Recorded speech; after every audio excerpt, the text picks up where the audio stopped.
Hey, what's up, everybody? ACC, how are you? Big Cats, thank you for coming in. Sorry, I'm running a minute or two late here.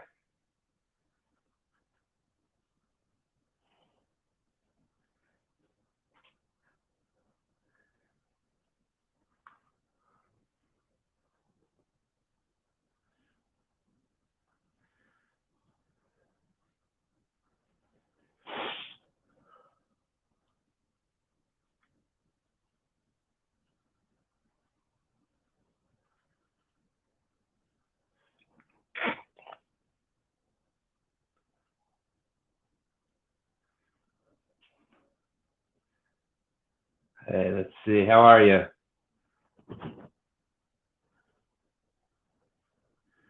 Okay, says we got Avid, how are you tonight? How you feeling?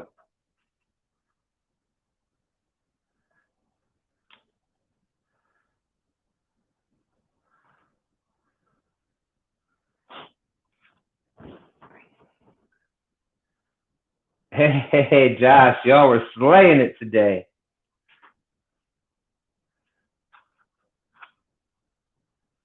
Mike Turner, what's up?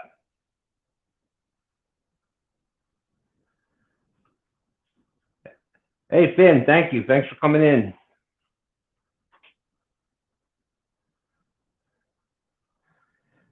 Yeah, but I bet, man, that kneecap, that's a bad. I had messed mine up. My Believe it or not, playing soccer, helping my daughter's soccer team when she was younger.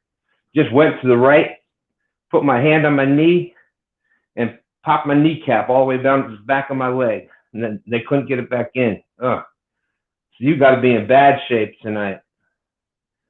Dobson, what's up? Ugh. Well, hopefully they at least gave you some good meds to take care of that for a while.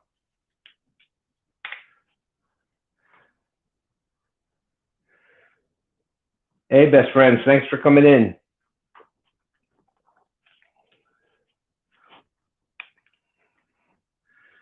Yep, there's a bunch of other live streams going on tonight. I know DMV is out there, and Outdoors Addiction is out. So we're just going to do a short little show. We got 7 people watching.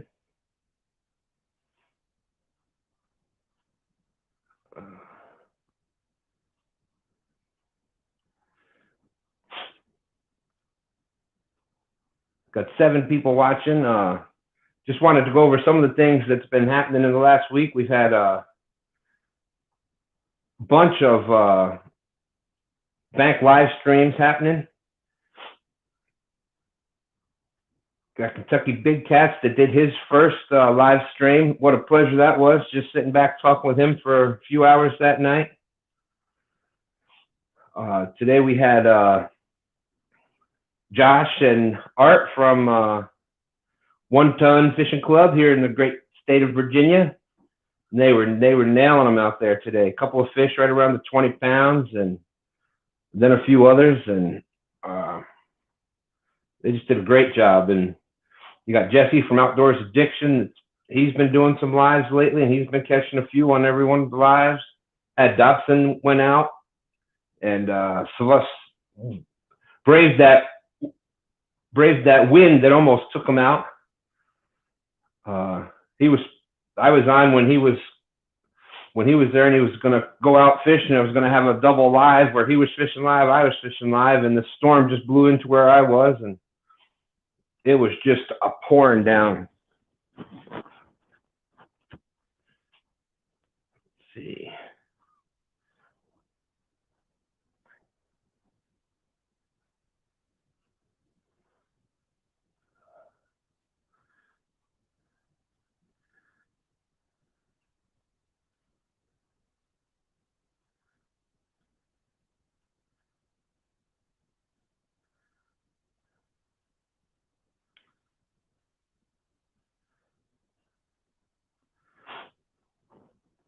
I'm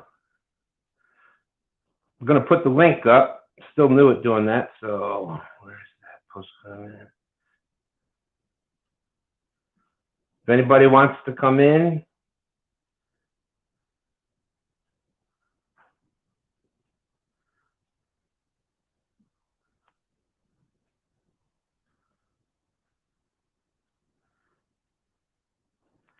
hey Maria, thank you for coming in.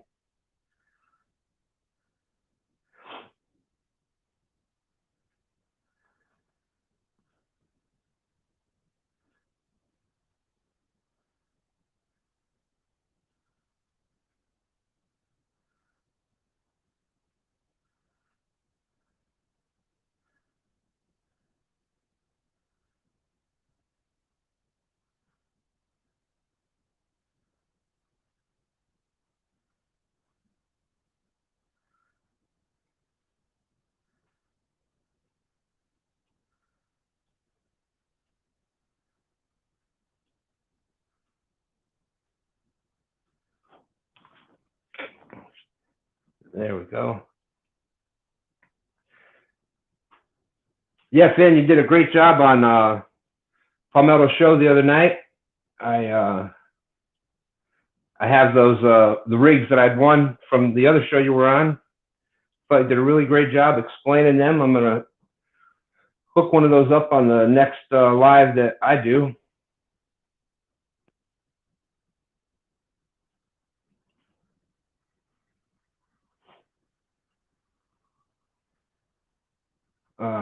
Something fun and exciting that we are trying to work on. Not everything has been finalized on it yet, but we're pretty proud of our Virginia fishing here. So we are working on a deal with 1 Ton, who also is here in Virginia, and going to try to have LG bass with myself and my son, and a little friendly competition going against 1 Ton. So we're in the preliminary stages. Our people are talking to their people, and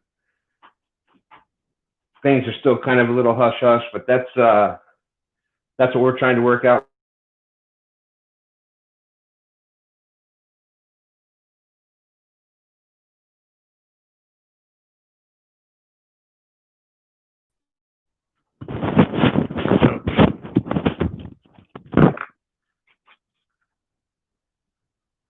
I always keep forgetting to take out my.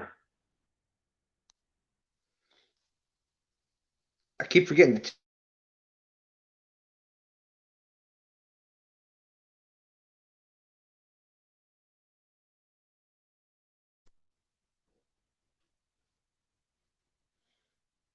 Hey Rex, thanks for coming in.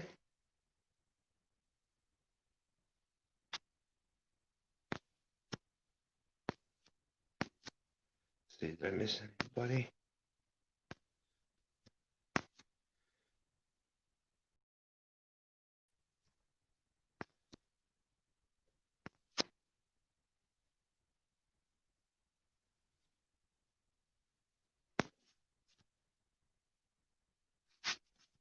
All right, I put the link up there. Did the link come up clickable?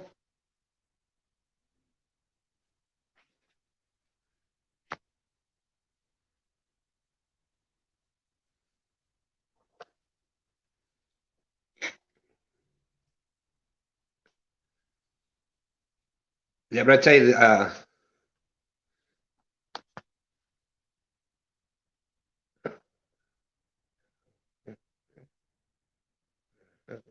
there.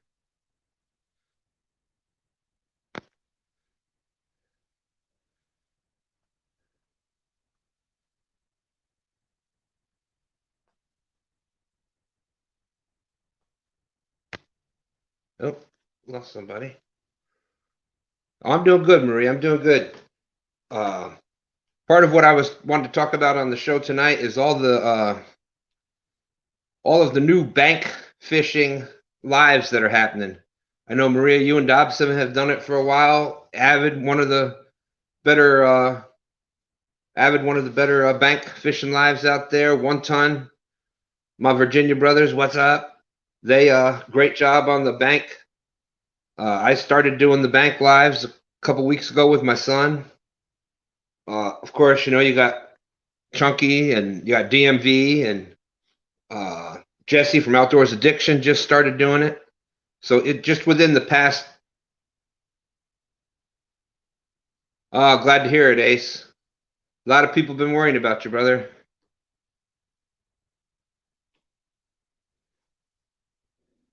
But I think you're seeing a lot. There's been a bunch of bank fishermen, but I think that you're seeing now where there's a little bit more respect for the bank fishermen. And a lot of people are really enjoying watching the rods, let's just say, because that's what it's called a lot. But from what I've been noticing lately, just like I said, in the past 2 weeks alone, 1, 2, 3, 4 more people that I know, including myself, that have entered doing the lives, and all from bank. And just for example, you can get some nice fish today. 1 ton. Josh from 1 ton, and Art was there in the beginning, and my good friend LG Bass was there. And Josh, what'd y'all get? You got 2 of them that were almost 20, right?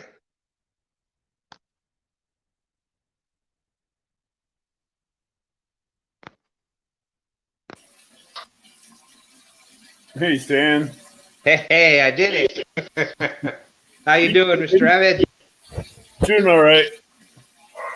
But I want to touch base on something that you mentioned. Sure. Bank fishing and live streams. A lot of the live streams before us bank fishermen started doing lives were people from boats. But now that we're doing us bank fishermen are stepping up and doing lives, we're being noticed more. Yeah, beforehand we weren't being noticed. Yeah, and I think if you look at the successes, you put out a video the other day of all your catches during the past year, and you're basically all bank, right? Do you ever? I never do bank. I never do boat. And you caught some monsters. Yeah, those last 2 live slideshows were all from the bank. Yeah, 1 ton. Just they do a great job from the bank. They caught 3 today that were right at about 20 pounds. My son and I, over the past, we've done 2 so far. The first week we caught a 20-pounder, 22, almost 22. Another big one had broke off, and this past weekend we only caught the 2 fish, but one was a 16-pounder. My PB was off the bank. What's that? My PB blue and flathead was off the bank. Yep. Dobson and Willie and Maria, they've had some good success off the bank fishing. Yeah, I've seen Maria's new PB with a flathead. That's a big boy. That was awesome, wasn't it? Yeah. Nothing against the boat fishermen, but I like to see more bank fishermen go live and do live streams. Oh, here we go. We got a couple more guests that want to come in. Awesome. Okay, let's see. I'm new at doing this, so. You left the back door open, didn't you? Hello, Mr. Big Cat. Yeah, Jackie Big Cats and Bogan. Hey, Finn, how are you? How's it going, Stan? Oh, well, you just got 2 Kentucky boys in here at the same time now, didn't you? Yeah, I guess I did leave that back door open then, huh? You gotta watch that back door. You don't know what's going to walk in. Finn, what we were just talking about is, I know you've got a awesome, love your boat. When you were showing that off, that was an awesome video, and what a great setup you have there. But we were talking about there's the newer shows, the lives, a lot of them that are coming out are the bank fishing shows, and they're really getting a good I don't know what's the word I'm looking for. Rapport. What's that? Good rapport. Yeah, there's a good rapport. There's people are having really good positive comments about them. And like I said, in the last week alone, I've started. Outdoors Addiction has started. My good friend Tim there from Kentucky Big Cats, he had a wonderful bank show out there the other night at his pond. Not much fish, but we did a lot of talking. But it's We've just, been throwing around the idea, but we hadn't. I don't know if that's something we're going to do or not. what's that? So we've been throwing around the idea of doing a live show once or twice, but I don't know if we're going to do it or not. We're still undecided. I tell you, I'm addicted. I'm addicted to it now. I have a blast. It's a lot of fun. Man, I see it this way. A live is a lot better than doing video, so you don't have to edit it. People get to see what happens as you fish, whether you catch them or not, and they learn more from you that way. Yeah. I think Finn. I think you and Braden together on that would be an awesome. Right. You'd get a good following with that. I'm pretty sure. Oh, thank you. We experimented with it Saturday morning. We just did one for about 7 minutes. We're just trying to get on and see how it works, and I'll just basically see if we can get on and go live. And he happened to catch one fish while we was on, so it went pretty good. Not bad for 7 minutes. Yeah. Me, my problem was when I go live, the fish quit biting. But when the phone dies, those big ones just nail that rod. Yeah. Well, one thing about going live too, it gives you a deeper connection. It seems like to the people watching, also. Right. I think. It's like you have people there that's with you fishing that enjoy and love what you're doing. So, and they're learning things from you. And I don't mind sharing what I know. That's the other thing I was going to say is that it, whether it is from the boat or from the bank, you get that instant. I'm started doing it because my had an accident, hit by a drunk driver 10 years ago, whatever. My condition, I kind of just was to a point where I wasn't doing much at all, and started watching the YouTube shows and watching you, Avid, and Elston, and DMV, and Finn, your videos, and I just kept getting more and more involved, and I just was like, man, I want to go do this.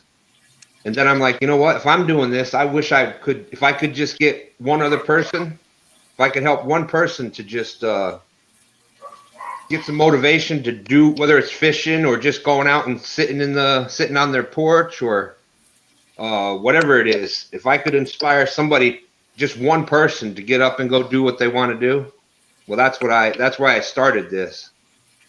Yeah. So I think on my first meet and greet, Jay's catfishing brought his family up, and his little daughter blew my mind, saying that she's my #1 fan, and she's only like 5 or 6. And to reach a generation that young in fishing is awesome. And I didn't think I was reaching out to kids of that age. Yeah, you never know who you're going to influence or reach out and get to meet and know and so forth. I mean, back around 2000, I used to do a lot of karaoke. I actually had shows running. I had a karaoke company and people working for me.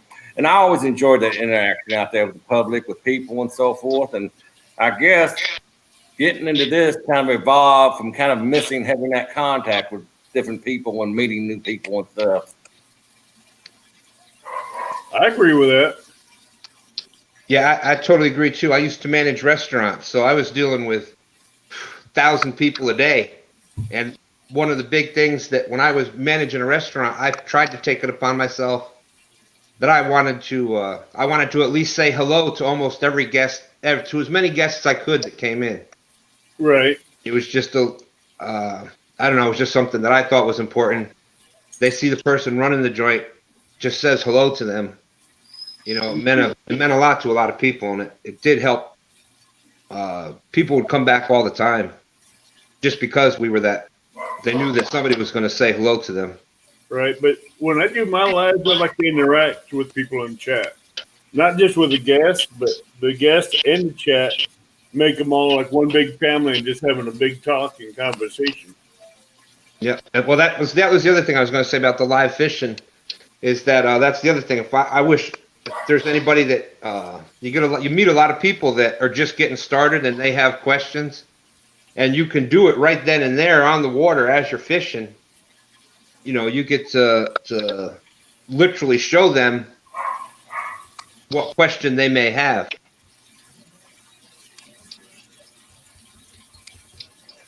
Yeah, you can show them everything that you're doing. You can share with them the cheapest ways to get started. And a lot of my rods are cheap. My rods, my big cat rods, I got at Bass Pro for $10 a piece, and they're 11 foot.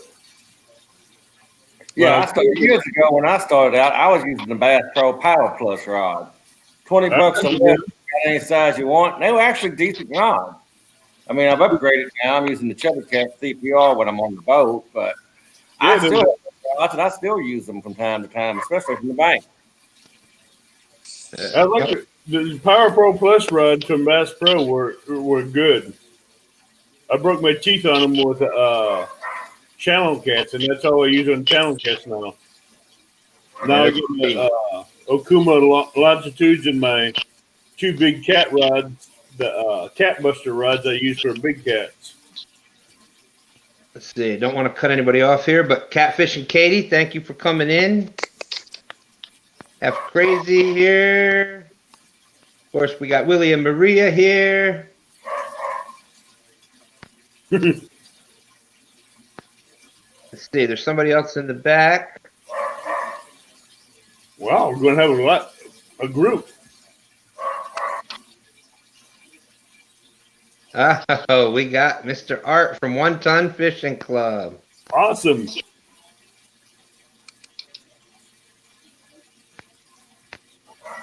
see, did I lose him? Oh, where'd he go? Uh-oh, Art, I think oh, there you are. Hold on. Hold on, it was me, Art. I got you here. I hit the wrong button. Big fingers and small buttons. I know all about the fingers. Yeah, there we go. Yeah, I know about big fingers and little keyboard. Yeah. Yeah. But Finn, I wanted to get back to what I mentioned before with you with those rigs. They look pretty awesome. The Kirby rig that I won from your show, you did a really good job of explaining that on Palmetto's show this past week. I appreciate it. That's something I use pretty much all summer long, and I use it going into fall, and it'll be I won't be using them here before long. Once that water gets just a little bit cooler, they tend to like it better on the bottom. But yeah. So, but yeah, it's a neat little rig to use. And does that I was gonna have one. I forgot to grab him when I was coming in here to the show. But it's basically the Kirby rig. It's there we go. They got one handy. And you hear that rattle. I was lucky enough to win them. It looks awesome. Like I'm can't wait to use that better than the Demon Dragon. So is that in place? I really don't think it makes a difference, to be honest with you. I've had luck with these, and I hadn't fished the Demon Dragons a whole lot, but I mean, whatever works for you, I mean, is what I would go with. I mean, these work for me, so I'm going to keep using them. I like them. Like I said, the only time I break them is when I'm dragging baits, if I'm dragging through a bunch of wood cover and stuff, just real heavy stuff. But other than that, they're pretty durable and they last. That was the other question I was going to ask you. That metal, the thin, that seems to be pretty. Yes. Oh yeah, look at that. It'll flex and go through that timber and stuff. And if you pair it with this structure snake right here, this really helps it a lot too. The structure snake, it's real thin diameter, and it helps it come through that wood cover better. And since I started using these, I've lost a lot less of these. Huh. Those Kirby rigs, I like those Kirby rigs, but I also like making these. Those work good too. Yeah. These are what I use for big cats. I can put a 12 or 14-inch sucker behind it and just let it set out in a current. And these beads here just rattle all the time, spin and rattle. With those live baits on it, they make it really rattle, and the big cats come up and hit them. Yeah. Avid, do you throw those 5 on there? Or you cut them up, flap a rig, or what? No, when I caught those big ones, I had the 12 or 14-inch sucker on the hook live. I just put one hook up through the nose and another one through the tail. Okay. Oh, look out. D's in the house. Hello, D. Hey, D. ACC, we'll get to that question in a little bit. Oh, here's Headhunter. Oh, Norm. What's up, Norm? Avid, I got a question for you. How do I remove the comment that I put up at the bottom? Just you got Just go back and click on it again. Say hide in chat. Go back up to the comment in chat where it's blue and just click hide. there you go. Simple enough. Simple enough. It's a learning curve, isn't it? Yeah, I keep telling you, like Big Cat, I was telling you the other day that I said if I can do it, if I can do StreamYard, there's not a person alive out there that can't figure it out. I'd be that one though that couldn't figure it out. Yeah, have you guys seen? One night. Now, Finn, you'd be all right. You know why? You just have Braden show you how to do it. I guarantee he could. He probably knows a lot more about it than I do. That's my two granddaughters. They're like, with any of this stuff, technology passed me by about 20 years ago. And I tell the story a lot, so if you heard it before, forgive me, but trying to watch a movie, and it wasn't a bad movie. It was just like, like some action movie or whatnot, and I couldn't get it to work because we had the parental control on the TV. My granddaughters are coming by. They see what I'm doing. I'm like, dang, parental control. I can't get. They're like, Grandpa, let me see that. Boop, boop, boop, boop. Within seconds, they had the parental control off the TV so I could watch the movie. Hey, Katie, you can do a video about your new pop-up tent. That'd be a good way to keep content on your channel too. Norm. I'm sorry about that. I just changed. I had to help her. Trying to help new people with getting their YouTube channels growing. Oh yeah, Katie. Just get content up on anything that you can do a video. Yeah, I would say for those of us that have done it, the hardest thing is just doing it, just getting started. That was my big, I kept thinking to myself, I got to have this, or I got to do that right, or this has got to be right. No, just do a video. Do a live stream or a video, and if it ain't right, you can always delete the video and redo it. But like I've been thinking about doing is when I said it in Art's live stream earlier, they do a cooking video. Like go through the stages of trimming up a brisket and stuff like that, and how I marinate it before I put it on the grill and stuff like that. And Oh man, I love a good brisket. Hey, I got a wood smoker. I don't have these new barrel electric smokers or these pellet wood smokers. I got one that runs on hickory, apple, and oak. we're all catfishermen for a reason. We love food on top of fishing. Well, I'm even going to do a smoked catfish. Wait. Yeah, that is awesome. I got to get me some nice sized cats in order to do it, like a 10 to 15 pound cats, and flay them out. Leave the skin on them, take out the rib bones, and just marinate them and smoke them.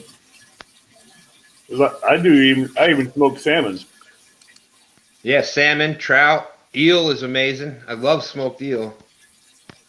I use a lot of apple woods for a lot of my fishing turkey. Oh yeah. That's what I use too. Oh, Well, okay. I have an apple tree in the yard, so. Yeah, normally got to taste some of my cooking the last fishing weekend with that. So, Art, thank you for coming in tonight. Thanks. Go ahead. Thanks for inviting. Like 2 steps from going to bed. Yeah, well, you were out there early this morning, and old Uncle Josh there kept it going for a few more hours, didn't he? Hell, I look back. We streamed for 9 hours today. Hey, you kept me staying in the emergency room while I was watching you. What did you do? I ruptured my kneecap. Ouch. I thought you were like a security guard.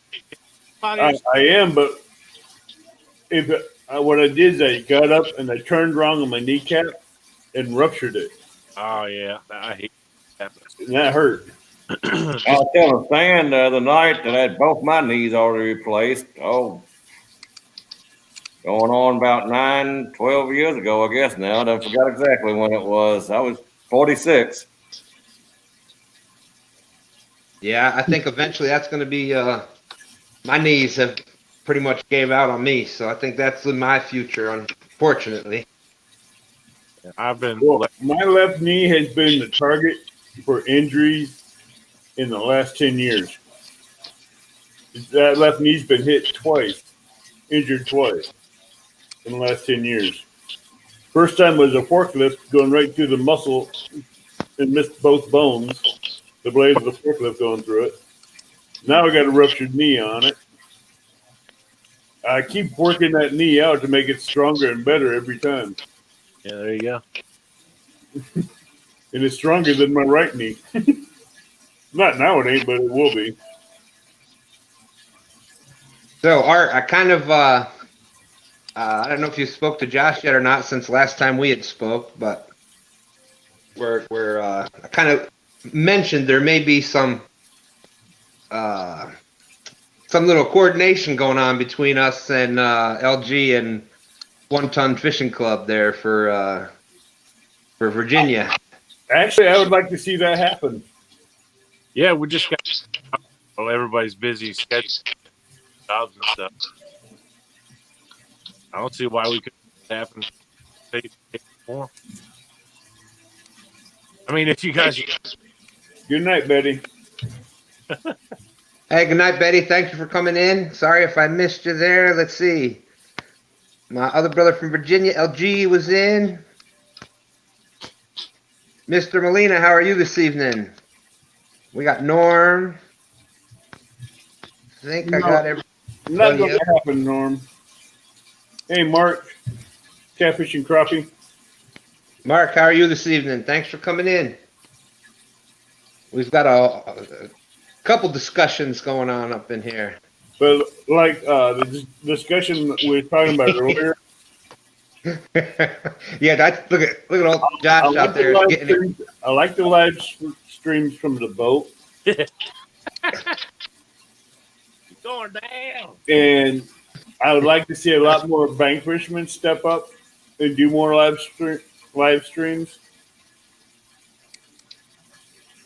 And like DMV, L Stan, me, Stan, Norman, he does live streams from the bank. He even does them from his little public jumper that he has. Yeah, that thing looks cool. I'm excited to see what he does with it. Oh, he has a few videos from his old SS Minnow that he had. But how about his new acquired one? I'd like to see a lot more bank fishermen get out there. Yeah, that's they're doing live. We've been coming up strong. I do a little bit of all. Vin, yeah, you're a little outnumbered up on the panel tonight. It's like you got one boat guy and 4 banks. Actually, Catfish and Crappie, Mark, he fishes from the bank and the boat. So he's both bank fisherman and boat fisherman. Yeah, I was there for a while too. We had an old 87 Bayliner that we would fish out of, and the motor went on it. My son's in the process of rebuilding that, but it takes time. But I've bank fished all my life, and we've had a couple different John boats that we used to go fishing out of. But that's pretty much dang near fishing from the bank, I've had the honor of meeting both Norman and Mark, and they're the two most awesome people that you could ever meet. Oh, I wouldn't doubt it. They seem just as genuine as can be. Oh, they are genuine, and like like we were talking at the first meet and greet. If you're not genuine, people will see through it, and they won't follow you, and you won't get the subscribers you want. And it's awesome. We all have fun. We do what we love. We share our knowledge while we're fishing, and in the big group that we had, we share our baits. And if people need tackle, we share that too. Well, you know what else? What else I think is awesome is everybody that's up here on the panel. We all have the same basic philosophy, but everybody's different. Every show is a little different.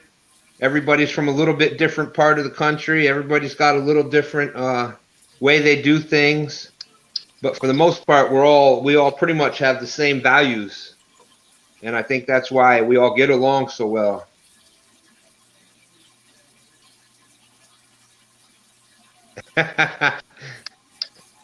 Well, Shad, you could know about that statement because you think you're better than Norm. But I'd have to say Norm is 2 steps ahead of you, Shad. That must be don't mean to cut anybody off. That must be my son out there. Any kayak catfishers? I looked up and I saw my name over in chat, and I'm like, "What's my name doing over there?" He's Stan Smith. He's the third. So yeah, Norman. Well, actually, I have a kayak, a bass buster like Norm that used to be my grandfather's. I have a 10-foot old aluminum John boat, one of those you can pick up with one hand. I've got a 14-foot bass tracker, and I'm currently looking at somewhere around an 18 to 20-foot catfish boat to replace the Targa tracker that I used to have before my dad got sick and passed away a couple of years ago. So I'm thinking about going and looking at a boat maybe this coming weekend. So I may be moving back up to the bigger boats now that I've got more time. You got an. So I cover it all from the bank, on the pond, creek, going through the farm. I like to hit the big water anywhere from the Hall down to Green River Reservoir. Haven't got down in Finn's area there though. How far are you from Barron River? Mark, I'd love to see you. I could be back there probably about 90 minutes or less, maybe an hour and 15 to 90 minutes. I'm 40 minutes from Green River Reservoir. All I got to do is cut over to Sonora and head down south. Yeah, I think I'm about 45 minutes from. So yeah, I'm not far from you at all, really. Yeah. Yeah, so I'm not far from you then, really. Another thing you can think about doing, Stan, is up in Virginia. He's doing like a meet and greet up in that area. yeah, Like that's 3 or 4 day camping trip where you guys can all get together, have fun, meet each other in person, chat, Yeah, cook, fish fry, and just fish. you had me at fish. Huh? You had me at. I've had one meet and greet in June. I've had a fishing weekend in September, and my next meet and greet's gonna be the third weekend in May down here at Run Lake, which is known for big crappie and big blues and flatheads. But okay. We got a question out there. Big KY Big Cat. Norm wants to know where you're from. What do you think it sounds like I'm from? Georgia.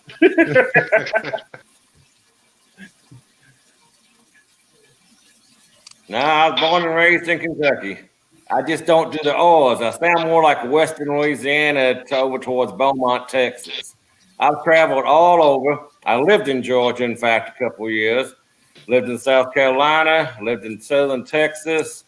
Over there near the Louisiana line. And everywhere I've traveled, the one place it blends in is when I get over in the Lake Charles, Louisiana area, back over towards Beaumont, Texas.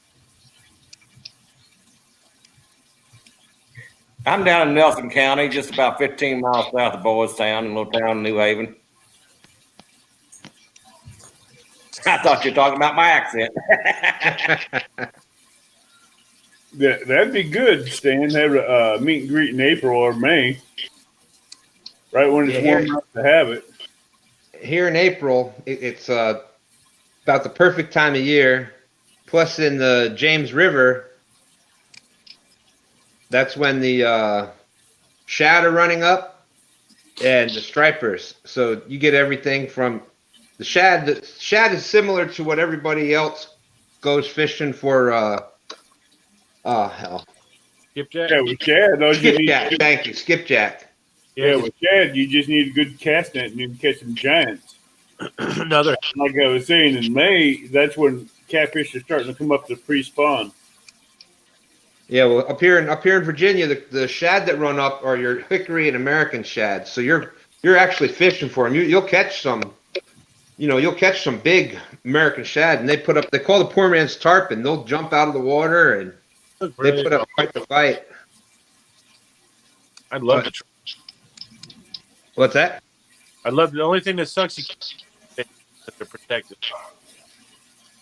Yeah, in the James you can keep hickory shad, but no, you can't keep American or any of the river herring, your alewives and whatnot. I have a hard time wrapping my head around a shad being protected. That's just me, but I just cannot get that concept that they want to protect a shad. Yeah, I don't know. Yeah, well, I guess here in the James, what had happened was they put up dams and whatnot. So shad are like the salmon and whatnot. They come up river to spawn.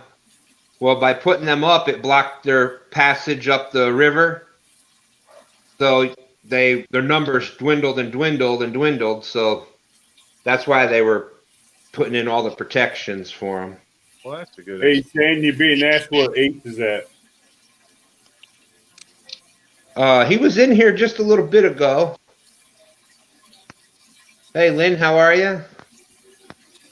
He wasn't feeling good. He had to go to the hospital, but he's back now and he's doing better. Yeah, he had needed to get some medicine, and what he had set up before, I was trying to find it, but I think he said he was resting and feeling better. Right. So I should have led off with that, but I'm a little new at this still. Well, Lynn just came in and he was asking where he was at, and so was Katie Collins. Yeah, so the reports are good. We got it straight from the horse's mouth that he's feeling a lot better, and and he should be back here with us next week. But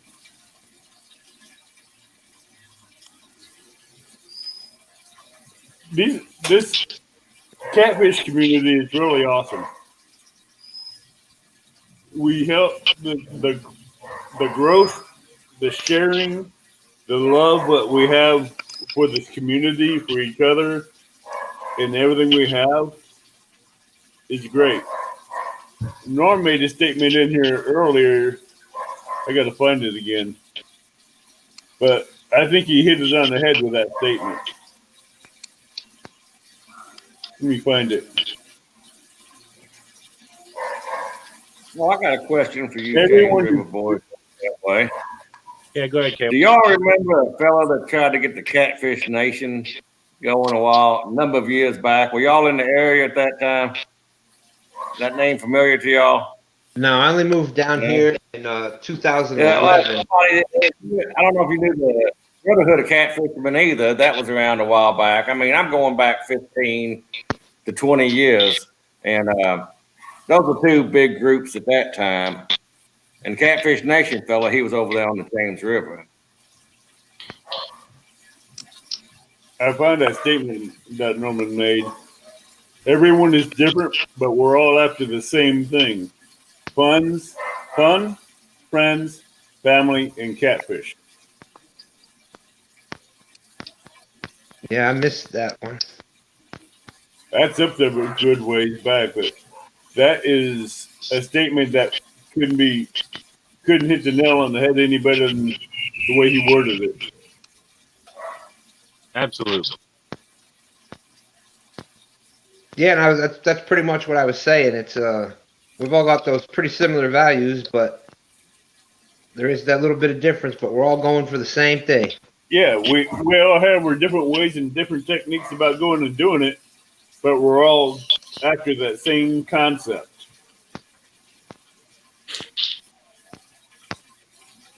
Wow, there's hair under that hat. Okay. I'm not hurting for I thought you was gonna be another bald guy like Shad. no haircut. That's fine. No, that's me. No, hey, yeah, at least you have hair up there. Yeah, Shad takes his head off and he blends everybody. Okay, this seems to be a big question that's going out there. We'll start with Finn. A lot of people have been asking, what's your favorite bait? yeah. I was gonna ask. Big My old favorite skip, bait. big old skipjack head. Yeah. How about Kentucky? How about you? What have you used? What's your favorite bait? Usually skipjack, like I say, the nice big heads are real good. I love moon eye and golden eye when I can get them. They're tough to come by sometimes. What about you, Avid? Mine would be red horse sucker, Asian carp, silver carp, and big head carp. All right, what do you got? Well, I mean, shad, of course, for our area, get their dead, but we don't get it that much. So my favorite, I mean, after today is going to be a close second, but shellcracker. White perch and shellcracker. Your mic is cutting in and out. Some of the words are cutting out on you. Yeah, here in the James River, we like fresh gizzard shad is about the best that about the best bait we get here. We've had good success with live eel and cut eel, fresh cut eel. Bluegill, hit and miss. Like I said, lately we've had better luck with the flavored chicken than we've had with bluegill. So, but you don't have any red horse suckers up there, do you? Yeah, we do. I was gonna say there's got to be some, but I haven't seen any. They're hard to come by. But when you find them and you cut them into fillets and chunks, you'll find them real bloody. What you do is you just put them in the Ziploc baggie before you use them, and let that blood go out of the blood vessels and soak into the meat. Put them on like a circle hook, anywhere from a 7 to a 10. You cast it out there and let big cats will go after that big chunk of bloody meat real quick. Yeah. But what I do with them live on those little short ones about like this is I'll cut the tail off. Put the hook right above where, back hook right above where I cut it, and another one up to the mouth, and just let it go out there and swim. Let that blood come out of that tail like a little, I forget the word, but it's like a scent trail. It'll attract the fish to it while it's still alive. Yeah, I know my son had caught a couple nice ones earlier this year on whole live perch. Well, I say live perch, but with where you cut them a little bit so they do get that extra bleeding and that extra lack of movement, let's say, where it's a little bit more erratic. He's had some really good luck with live white perch that was just caught. Yeah, we creek chubs and king sunfish good with our for us too. Especially the big chubs that get the knots on their head. I guess they call them bullhead chubs, something like that. Norm has a question in chat. Yeah, here we go. Here's a question from Norm. So, boys, any new rod and reels in your near future or something you're eyeballing? Anybody want to take a shot at that one? Yeah, I'm looking at the Hellcat from Big Cat Fever. I'm looking at the new pin spinning reel, the 7,000 or 6,000 with the bait clicker on it. and the new Kuma Longitude rod. Well, I've been using the Chubby Cat CPR rods, and they're down to about the last 20 in the warehouse. I just ordered me 3 more of them for backup. I love them. They're lightweight. The action is good. And I've got some issues with my shoulder and neck, so it really works well for me. So the other day I took and got a hold of the guy in Cincinnati there and said, I want 3 more of them. So I got a backup for each one I'm using.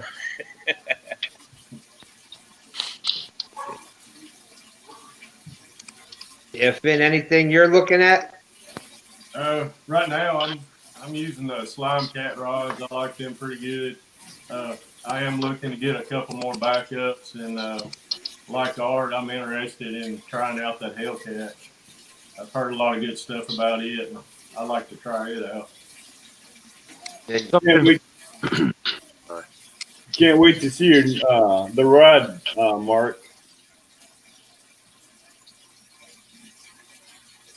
So when I won that bulk spool of the new orange high vis from Slime Line, the warehouse for Big Cat Fever is like 5 minutes from where I work.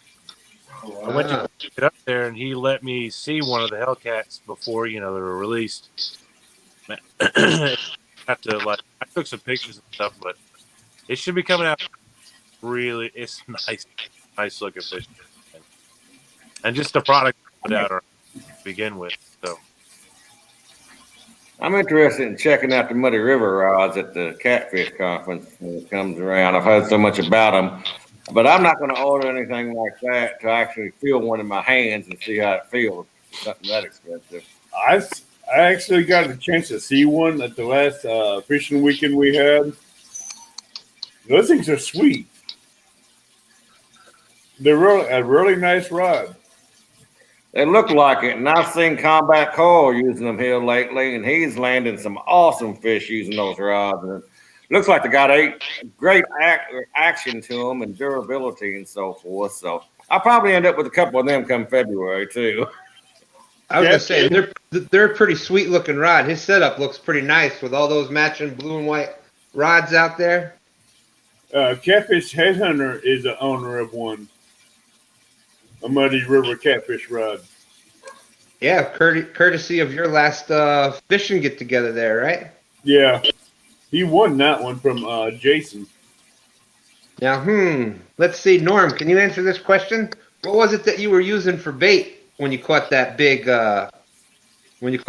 catfish?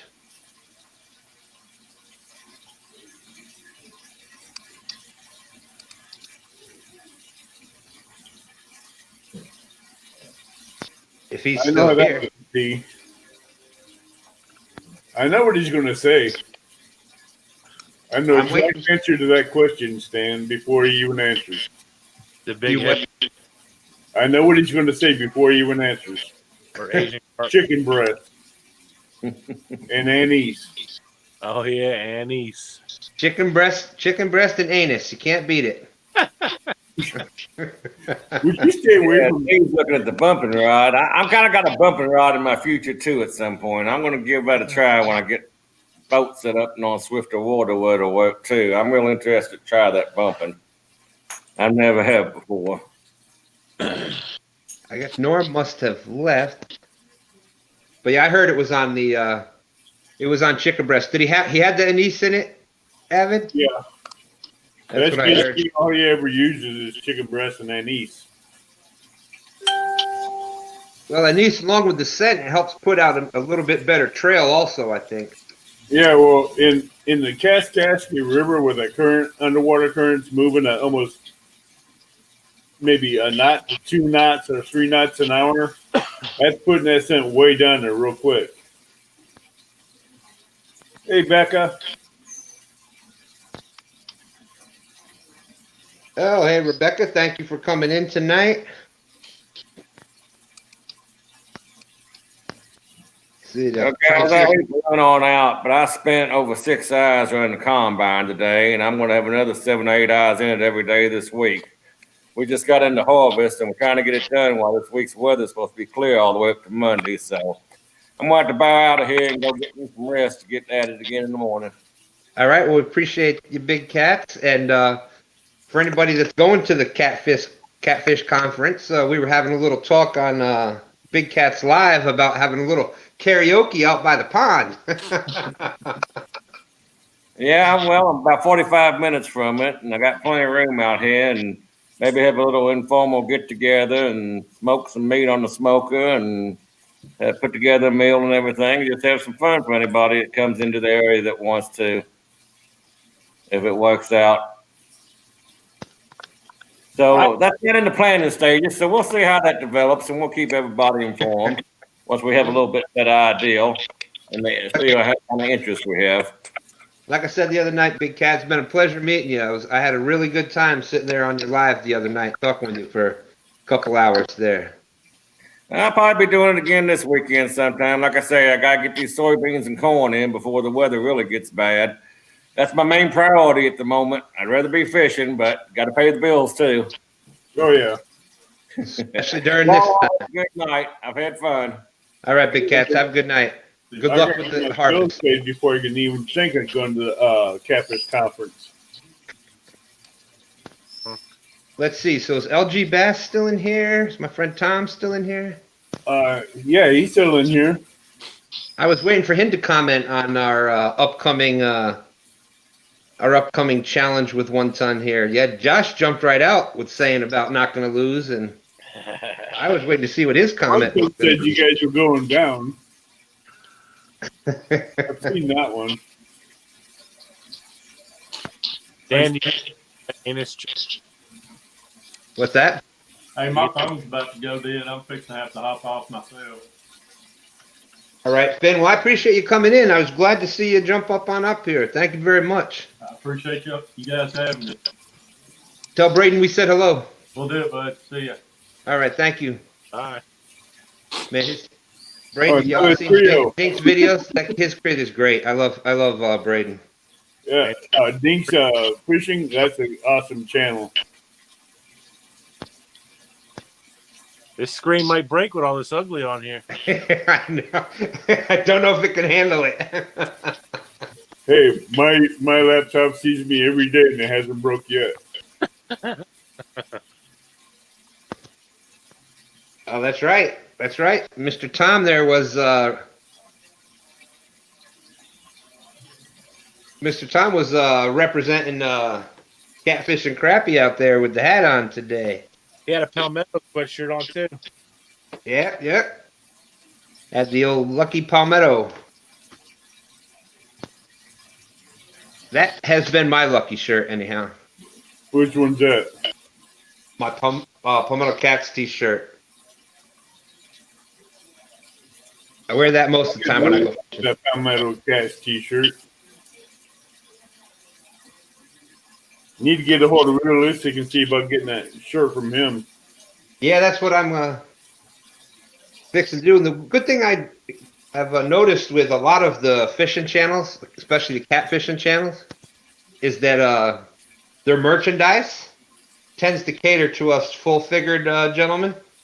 A lot of them go up to a 6X, which I'm not quite to that yet. I'm at the 5X still, but yeah, it's easy to order from his site, Stan.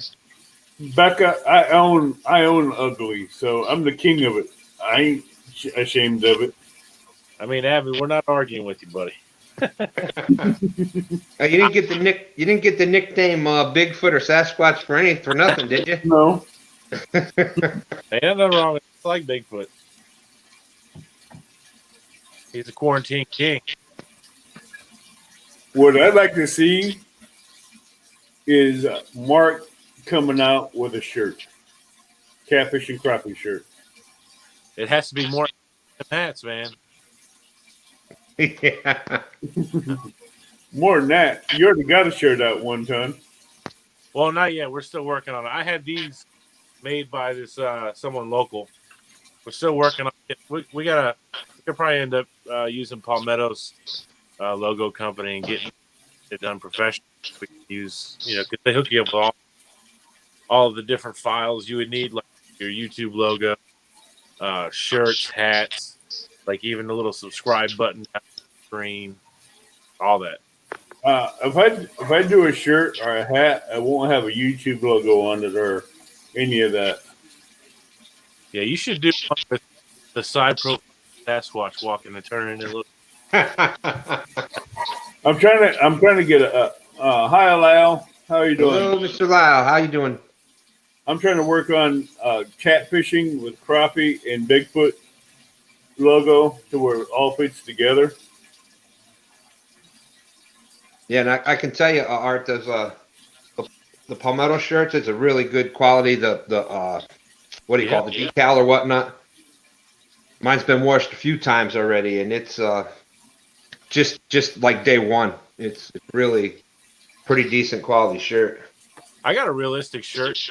Go to his website. He might have a link on his videos. I ordered one from him, and actually, it's a good quality. Yeah, I think it's just realistic.com, I think is the website. Yeah, I think it's realistic fishing. Yeah. It was easy, and he was 6 at 2. Dan LG just answered you. He says if we're going to beat 1 ton, we better do better than I did today, Law.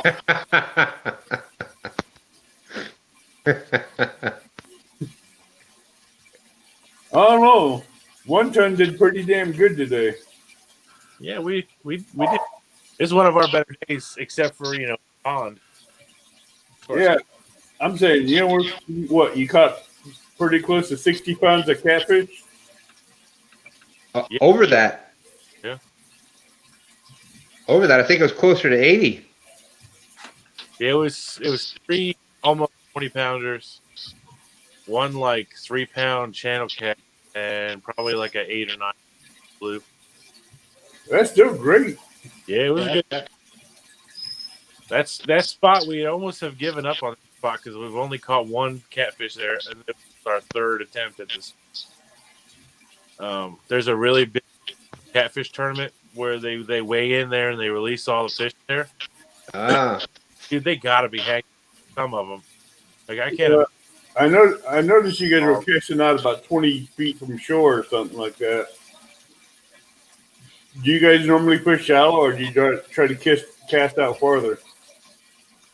Yeah, the wind, and then if you want to cast further, the bank tip is having a shorter lead. So I use a 18 to 2 foot leader on most of my rods, and I cast out anywhere from 40 to 60 feet out, if not a little farther from the bank. Right. Hello, Maurice. Thank you for coming in. But if I'm going to do that, I won't put a pinch float or a rattle trap on it. Right. Yeah. Yeah, I haven't had much luck with suspending my bait from the bank. I mean, they're coming in. They're not like, unless you're fishing deep water, they're not like suspended in the column. They're coming in to eat, and they're going right out. They're coming in cruising stuff and back out to the deep water. Now, there was a spot I went to recently. It's about almost 30 foot of water you can cast in with ease. I did have luck with suspending baits there. Yeah, that's normally where anywhere from 20 to 40 or 50 feet of water is where I always catch my big cats. With a pinch float or a rattle trap on it, if it has current, you'll catch them. I tell you what, we had a lot of luck. Well, it's a river, and I believe it had a lot to do with the spawn. I mean, as soon as they hit it, water, it's like 1.5 foot, 2 foot of water. If they hit you, your pole bends over, or you hear the bell, and then you hear the tail snap. That's how shallow the river is. That one river we made a lot of it there this year. I don't know if you guys saw the flathead video where John is. The audio went out again. Yeah, your mic keeps cutting in and out. Art. Yeah, my wife's calling me. Apparently, she doesn't understand that I'm in the basement.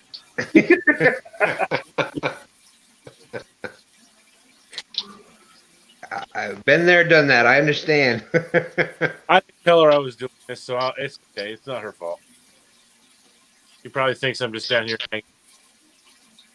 Now, gar, that's a fish that people. That's a fish that's misunderstood.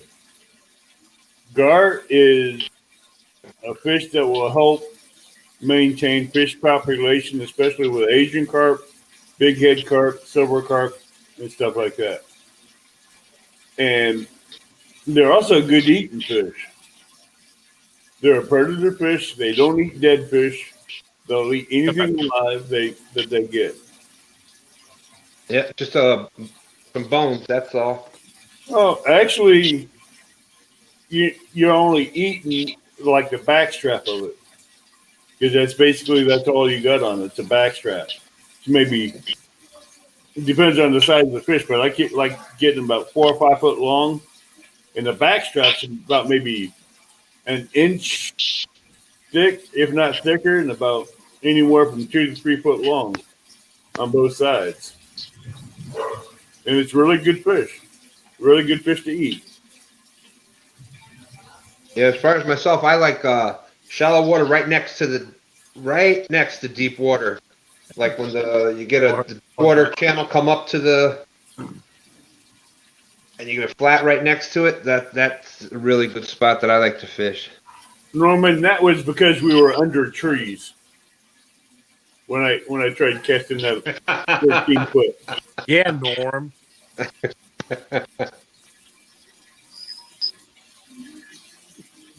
If you catch a 4 or 5 foot gar where you can cut through the skin, I didn't need anything special to get the skin off. I just used a real sharp fillet knife, went down the dorsal fin on both sides, flayed it open, peeled out, flayed out the back straps, and it's good.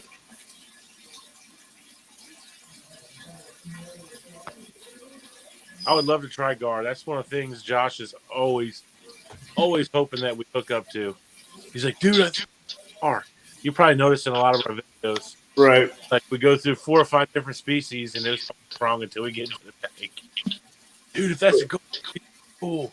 If he ever hooks into a 5 or 6 foot long gar, he's going to be in for a hell of a fight. Well, the one river fishing, you can see him float up to the top, get some air, and back down. Mm-hmm. It's crazy to see him. I don't know about catfish bait, but I know they're good eating.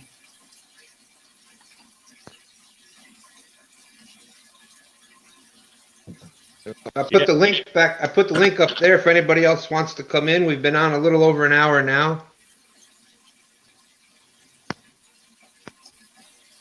Was there any other questions? I said hello to Maurice. So, Avid, you out of work now because of your knee? Yeah, doctors give me 4 days out for now until I go back and see a specialist. Yeah, I got a feeling if you tore that knee up like that, it's going to be a little more than 4 days.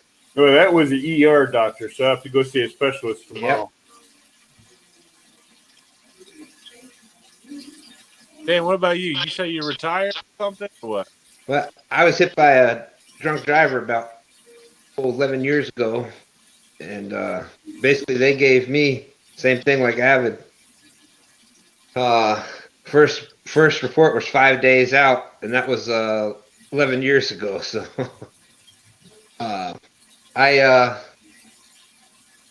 do like I did the live stream on Sunday morning with my son, but then I wasn't able to. By that evening, it was a hard time able to move. I didn't go to sleep till like 9 o'clock this morning. Oh yeah, because it was damp, right? Yeah, it just I fractured some vertebrae in my back and in soft tissue damage and yada yada yada. So it's that hurts. Yeah, and it doesn't get. There's no. They tried different surgeries and nerve blocks and this and that, and it's basically down to pain management is all that can be done, and that's why I was. Everybody that was pissed for me being on the rocks yesterday, yeah, I shouldn't have been up on there, but yeah, everybody's a little. It's not easy to accept limitations. You know what I mean? Yeah, stubborn a little bit, huh? Which one of us isn't? You know? Yeah. I tell you, what I've been the most stubborn with this year, bait tank, keeping brim is what we keep a lot easy for us to catch and use for bait. But I went through a time where they wouldn't last a day or two. But now I finally figured it out. I was reaching out to like people that do the fish on YouTube, like they raise fish, keep them as pets. Like I have this is what I'm doing. I can't. And what it boiled down to was just to get good bacteria going in my bait tank and stop using I would use my city water, the bath water here, and treat it with the dechlorinator. Mm-hmm. So I guess my water was so hard the fish were dead like within a day or two. And I just felt like I was wasting them. Like I would get down here after work and they'd be like so disgusting. I couldn't even like save them free for cut bait later. But man, now I'll get one every couple of days that might die, but I got almost 20 in now. Yeah, when I come back live, back to doing lives on Friday nights, I like to get Becca and LG Bass on live and get them to talking about their catfishing experience. I tell you what, Tom shocked the hell out of me today going live. Right? I was so surprised. He was like, "Yeah, I'll meet you guys down there." I'm like, "Okay, all right." Right? Had he given you the same thing as me? He was like, "Nah, I'm not." You know, he had never wanted to. He had never wanted to do it, but then I saw him there. I'm like, "Holy crap, he's on live!" He pulled up. I'm like, "Dude, it's LG Bass." Look at there, Tom. You were recognized and don't even have a channel yet. And I don't know who was listening. Whoever was listening when Josh had to take a little potty break. Yeah, he had to go. And Tom there, LG, took over the show for a few minutes. Man, he's a natural. He stepped right in, went over what bait they were using, the poles, I was like, dang, check him out. Talk about a natural. Yeah. Hey, when we first started, Josh and I both in previous jobs. I mean, still the same job he's at. We're both background of being training specialists, so we train people every day. I struggled with a lot seeing my face on camera, and then like you know how you hear your voice down like that. Yeah. Yes. I guilty of that. Oh my goodness. LG Bass, don't cut the line, get the gator in and kill it, and you got dinner for a month. Alligator's good eating. But yeah, I'm the same way, Art. I'm like, I heard the first video we did. I'm like getting all excited. Yeah, this is gonna be good. And then I listened to it, and I'm like, that's not me. Yeah, as my one friend from Pennsylvania says, he gets the douche chills. Like, oh, he cringes when he hears himself. But yeah, I was. He did a great job stepping in there. Yeah, he did. It's a little easier when you don't face in front of the camera if you're just like talking. And there was one time I think John up to use the restroom again, and so this other random truck just pulled up, started talking to me during the live. And then I had to tell him like, yeah, I'm live on YouTube right now. So hey, we got Palmetto Cats in the house. They had El Palmetto. We were just talking about your shirts a little while ago. Yeah, we were. Good thing he wasn't here to hear all that bad stuff, huh? No, we were commenting on what high quality. The quality of your shirts. Yeah. Which they are good quality. You got one out? Yeah. I was talking about how lucky they are. Also, my favorite shirt. I'm not going to wear mine fishing and mess it up. I don't want to mess it up. It's too pretty. I'm trying to catch a big cat so I can slime that shirt. I want to slime that damn Palmetto Cat shirt, but I haven't caught one yet. Even though when I'm wearing his shirt, whether I'm live or not, I can't catch a big cat. So it may Big not, enough to climb it, but I will one of these days. When I do, it's going to be on video. I'm going to slam that shirt all down the front. Yeah, I mean, mine wasn't a giant. It was only 22 pounds, but I had my palmetto shirt on when I caught it. And from what we've been catching lately, that 22, that was a monster. We've been having we went through a bad spell there from right before the couples tournament up till our first live. Just getting skunked or catching a couple dinks. Spots where we used to go and, we'd be, it's only another 15-pounder. A 15-pounder in current feels like a 45-pounder. Just like a 20-pounder in current feels like 100 pounds. yeah, one day I'll know what it's like to fight a 100-pounder. I hope. Oh, I can't wait to see you hook into an 83-pounder and fight it. That's like a Mack truck. We are lucky enough, both of us, to be in the beautiful state of Virginia where there is 100-pounders running around. Yes, sir. Hey, we got 100-pounders here, too. Every time we go out, I've always got that in the back of my head that I got a chance to catch a 100-pound fish today. That's why I like fishing the Mississippi and the Kaskaskia, because they got giants in there. Yep. Giant flatheads and blues. Mississippi? It just started cutting up again. It had been doing great. Now it's cutting up. How's it now? Better now. Okay. Is that a tributary of the Mississippi, the Cascade? Yeah. Okay. And I love the Kaskaskia because, it's hardly ever fish, but it's great fisheries for big cats. One for hanging and one for climbing. Yeah, one to wear fishing and then one to wear on the live that you got to go on, so it doesn't need to be washed right away. Right. Hey, if I'm live and I slam that shirt, I won't care. I'm going to wear it proudly. Well, it was in between two different types of live shows. I still wear it on both lives. And what happened? I says, yeah, I got slammed on the last live, so you have to go back and watch the last live to see it.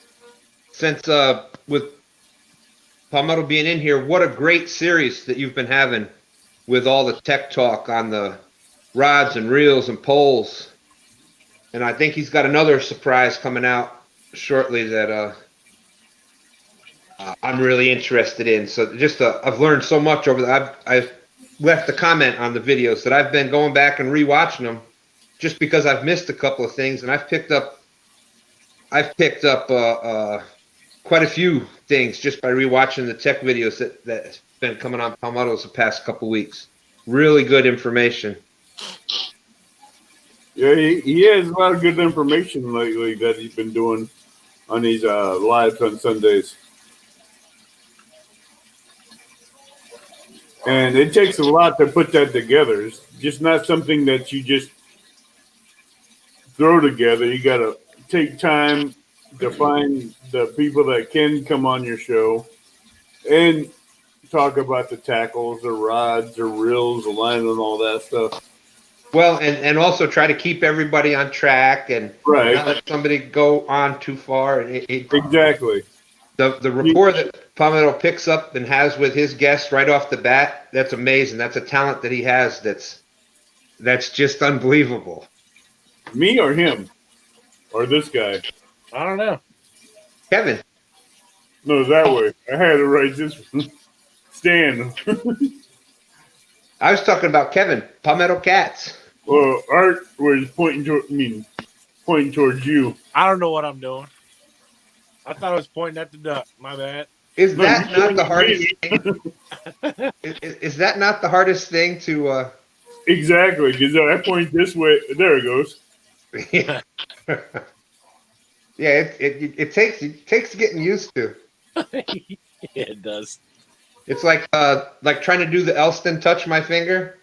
Yeah. Get it lined up underneath that pole, and he just goes bam, and it's like right there at the spot. No, that's another amazing bank fisherman, Zelstan.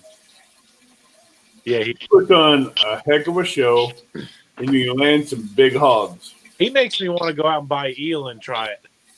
Hey, actually, eel on the Mississippi you can catch on a hook and worm. Yeah, Yeah, they're here.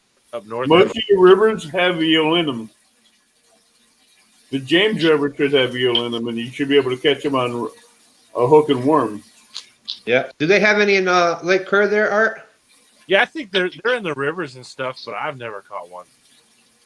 We used to catch them when I lived up in upstate New York.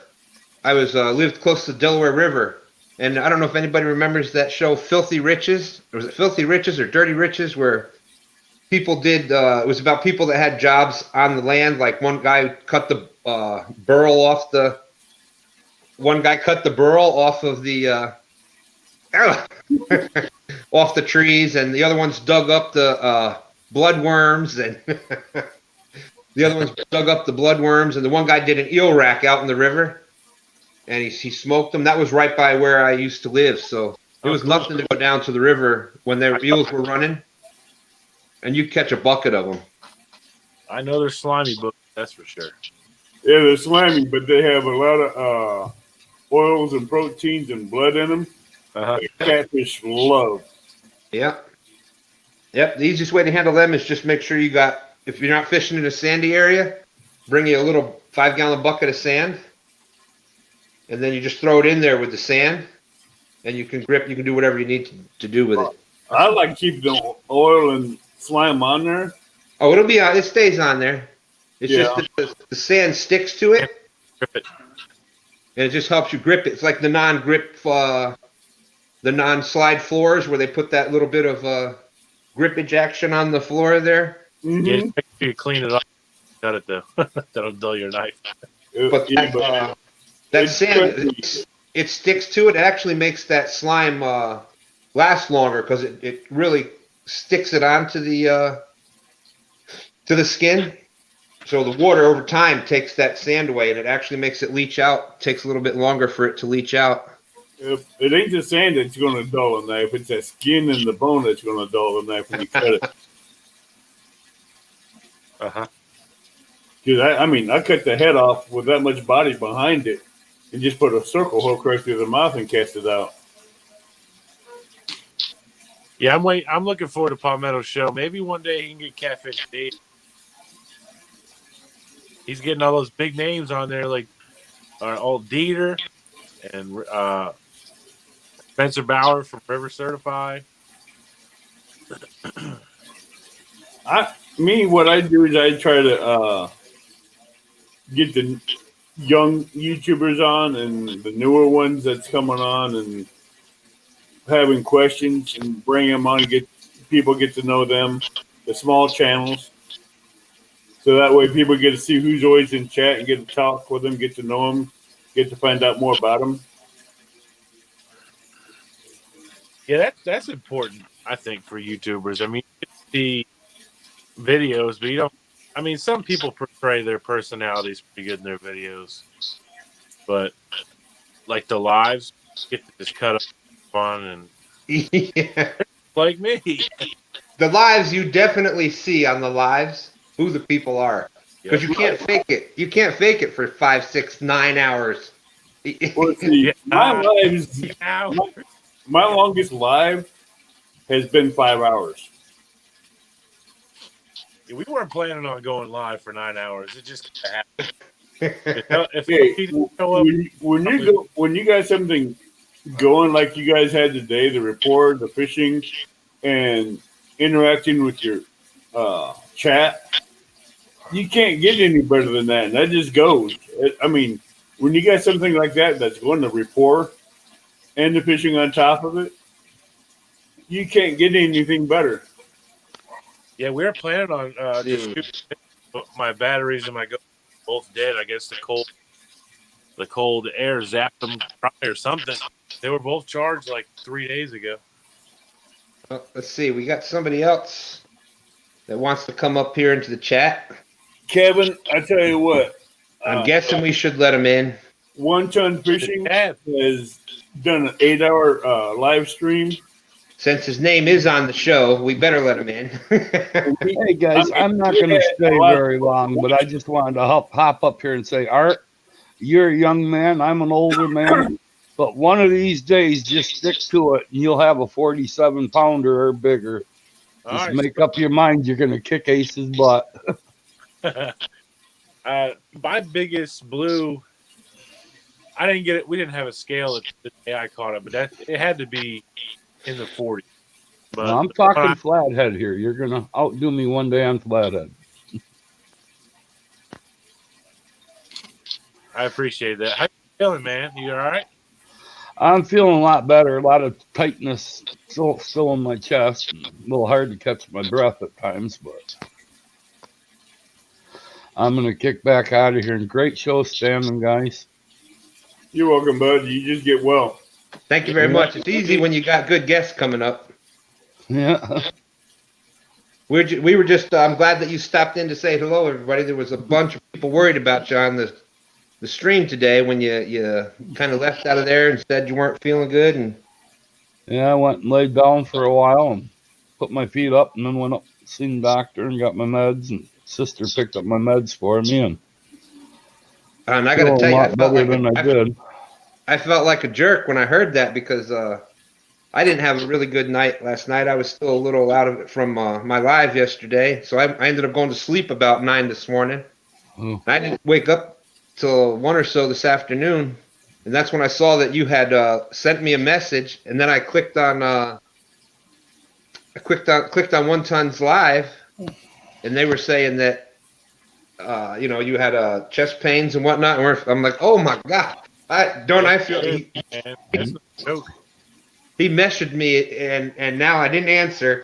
I felt I was like, oh my goodness. Oh, when I got up this morning, I was staggering, could hardly stand, and fell when I went from the bedroom to the bathroom twice. Oh man, you better keep an eye on it. Somebody staying with you? Nah, half crazy. He's just 2 doors down. He keeps coming down, checking on me. So,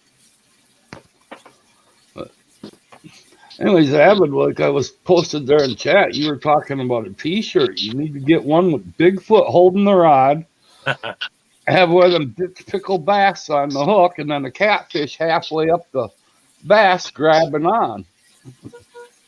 That's an idea. That'd make a great Avid fishing T-shirt. Yes, that's sweet. But we'll catch you later.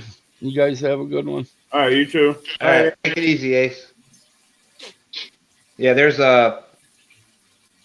going back to Palmetto's, good, wholesome people on the show. And that is true. Oh, that is true.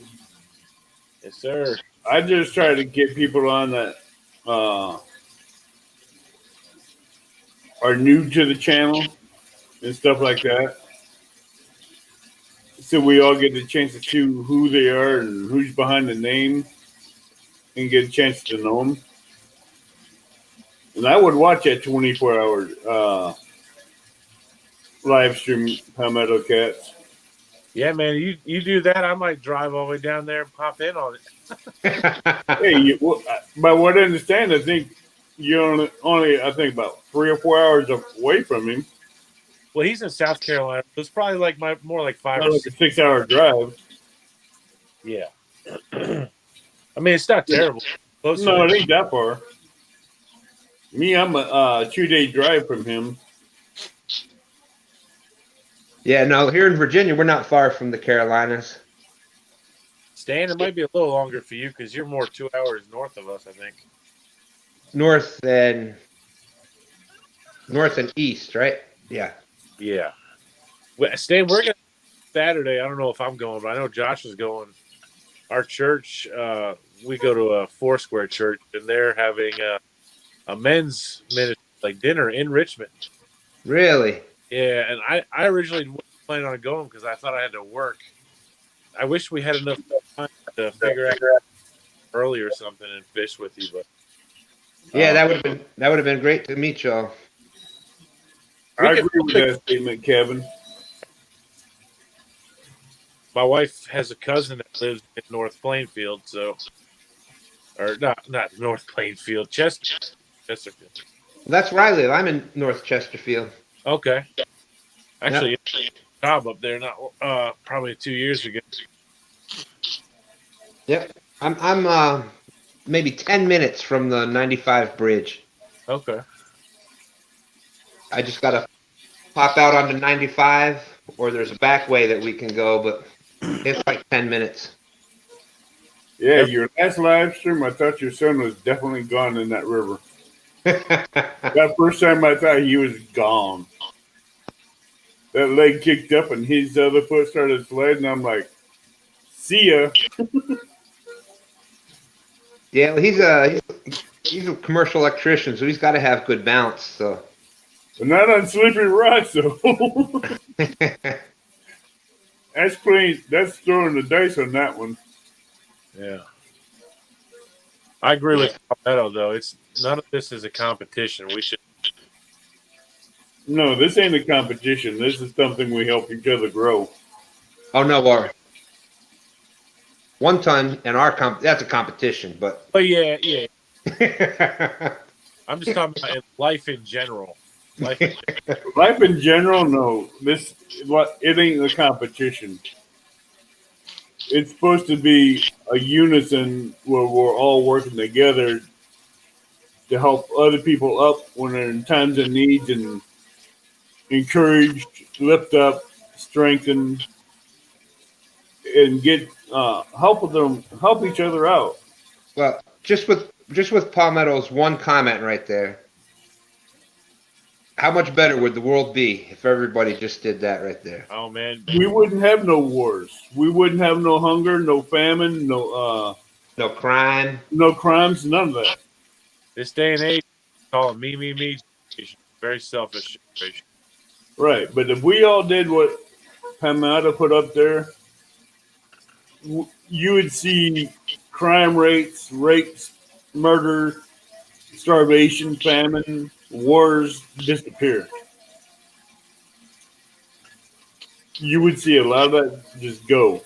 Yep. I see. Yeah, I think road trip. Art, I think I would love a road trip with you and Josh. You look like the exact kind of people that I want a road trip with. Yeah, it'd be fun. It'd be fun a little bit.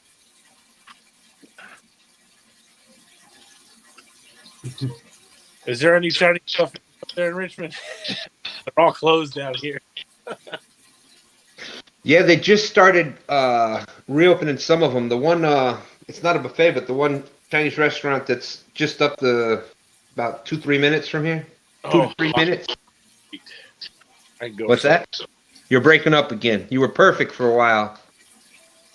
His wife must be calling them again. No, she's not. She gave up. There you go. It's perfect again. I said there's one that opened up. It was closed when all that started. Even once there wasn't the mandatory quarantines and whatnot, where you were able to actually go out. It was closed. It was closed for a while, and then they reopened. But now they're like, it looks like something in New York City or a bank. They got the glass up with just little slots that you got to order through and put your put your card through the slot. And then there's another little door that opens up that your food comes out of. All restaurants around here are doing the same thing. You're not even allowed to walk in. Well, this was the Chinese restaurant because do you want to hear how silly this is? They were actually receiving threats. Yeah, and the one that I'm talking about here, the girl has been here. I've been here since 2011, and I remember seeing her at the work. Blah, blah, blah, blah. My brain's going quicker than my tongue right now. I've seen her grow up from like a young teenager, and now she's got her own family. These people they live here. They're Americans. And they were still getting the threats. Yeah, it's ridiculous. Ridiculous. So it's not only for COVID, it's also for their safety too, because of the threats that they were receiving. It's terrible.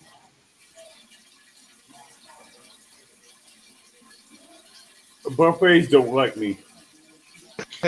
we were Were you I got kicked out watching Art when we had that conversation going on your live today? Yeah. Matter of fact, I got kicked out of 2 Chinese buffets in Ohio. That were all you can eat. Why'd they kick you out? Have it. Because I sat in there since noon eating, and it's 8 o'clock before I left. You'll be here for 4 hours. You go home. Oh man. Yeah, we were talking about, just imagine, I'm a pretty big boy, Josh is a big boy, Art, you're a good sized boy. We all go into a eat all you can eat buffet together. They would lock the door. Oh, no, We walked in. they'd freak. The cooks alone would freak. Because there wouldn't be nothing left on the buffet. Yeah, they'd have to go to get some more for sure. They'd empty out their freezers in a heartbeat. But on those buffets, I never wasted anything on the plate. Yeah, I don't waste much unless it tastes good. Yeah, no, I was raised. If it's burnt, and I taste that burnt part, I won't eat that burnt part. I just leave that in the corner. But everything else I ate.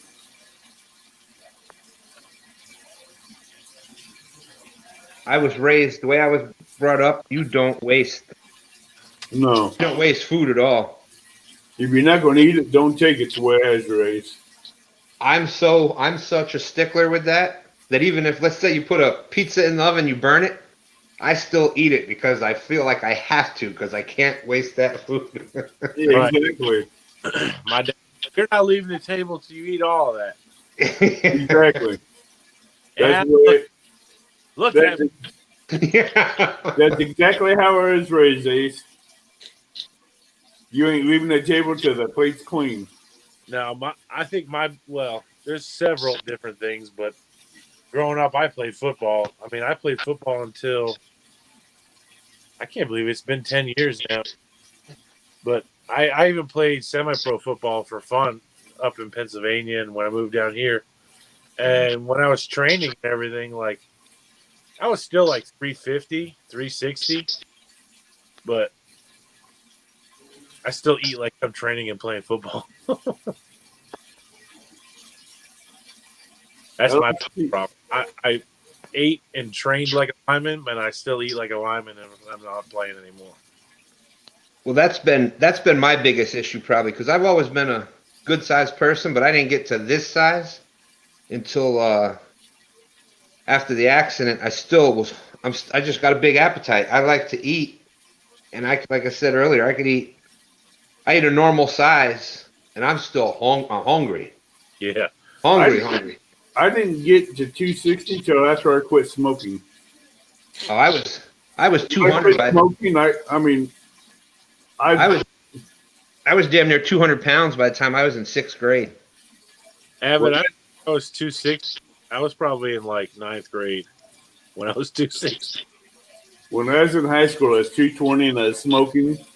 And when I quit 11 years ago, my hunger just kicked in so bad, and I just started eating everything in sight. I was 290 senior.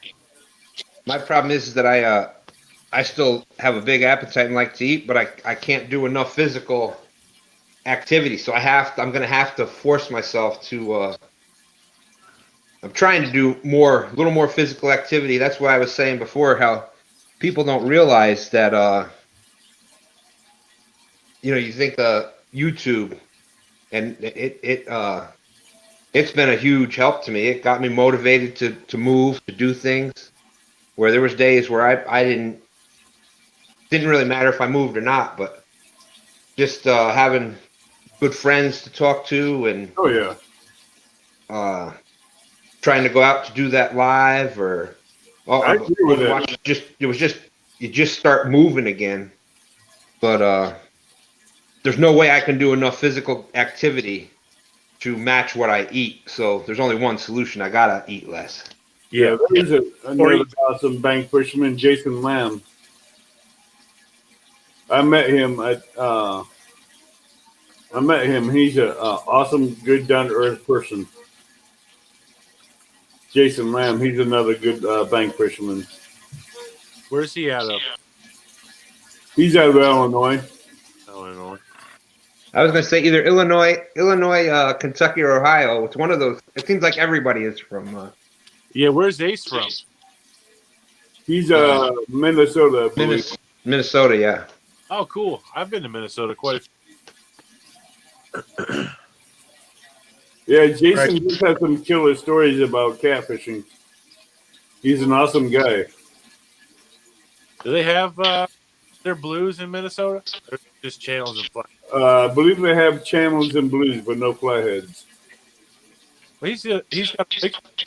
That's right. Ace is in Wisconsin, not Minnesota. Oh, Wisconsin. Yes, that's right. Yeah, upper middle west over there somewhere, you know. Yeah. Is that right? I would think so. Jason, he don't have any videos up, but he does have a channel.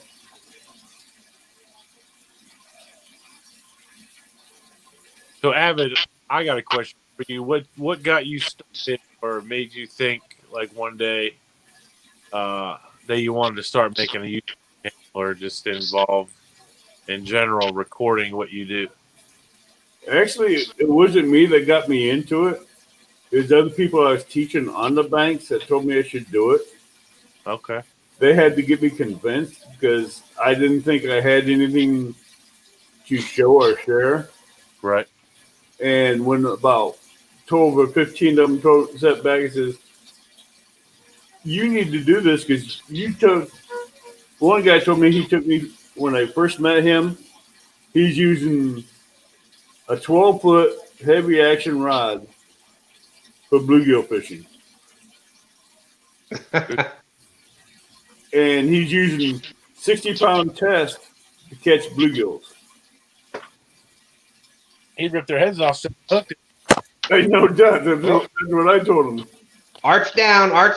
There he is. Back. I helped him and people like and his friends and some other people on the bank that I go fishing that I've met. Helped them get into fishing and showing them the right ways for the right rods, right tackle for the right fish and stuff like that. Okay. As well as catfishing. And they got me into doing this. And I like it. It is fun to have a day. Has like there's some week where I'm like, yeah, I don't feel like doing a video or I don't feel like editing anything. Then I'll have my weeks where I'll just like edit a bunch of videos all at the same time because I just get in a groove. But that's what's nice about it, man. It's not ever going to become another job. No. For us because it's fishing first. Me, it's a passion. Yeah. Fishing is a passion. It's a way of life. And a lot of people tell me I need to do more CPR. I'm more of, I support catch and eat fishing. I do catch and eat cats, bass, crappie, bluegills. I will release some of the bigger ones. But yeah, anything support catch and eat. Pounds we like to release unless we've like gut hooked them or something. Well, see, with circle hooks, I don't have to worry about gut hooking them. I am a huge proponent of selective harvest. Right. I love eating catfish. Yeah, me too. I keep them around that 3-pound mark. That's my favorite size, 1 to 3 pounds. Those Sammys. When I call it a Sammy, I say that because you fillet that. That's a perfect sandwich size right there. So 1 to 3 pounds is what I throw back on a hook to catch a bigger cat. No, that's perfect food. Easy little fillet down each side.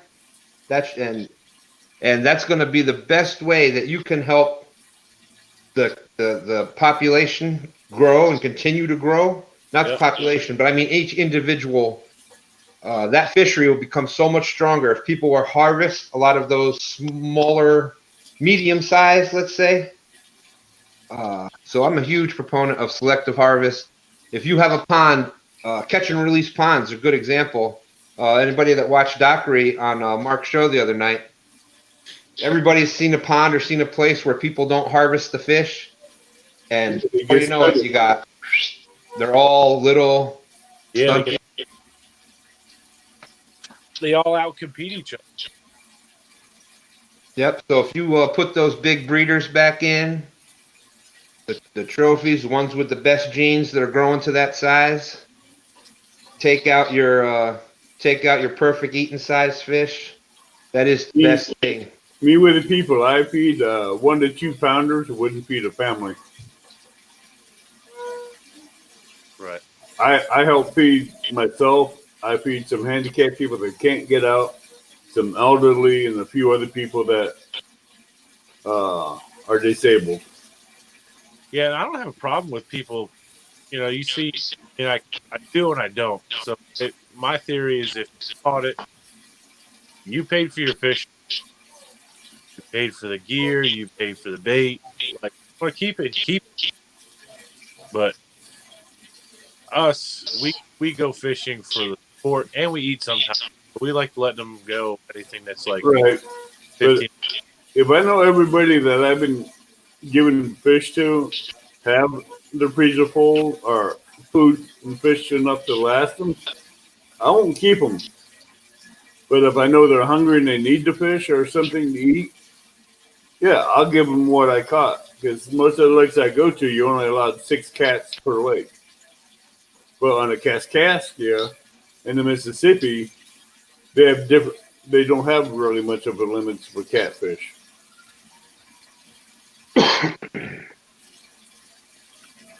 Hey, Mastermind, how are you?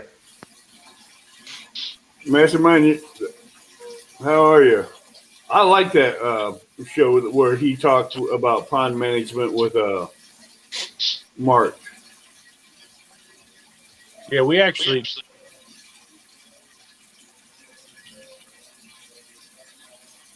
Palmetto, who's that question for? I wouldn't keep an 80-pounder. No way. Nope. That depends on whether it was hooked with a J hook or a circle hook. Because J hooks, if they're caught in the stomach, you've already ripped the stomach and half the throat when you set the hook. So the fish is already dead. But if it's a circle hook, I'd let it go back.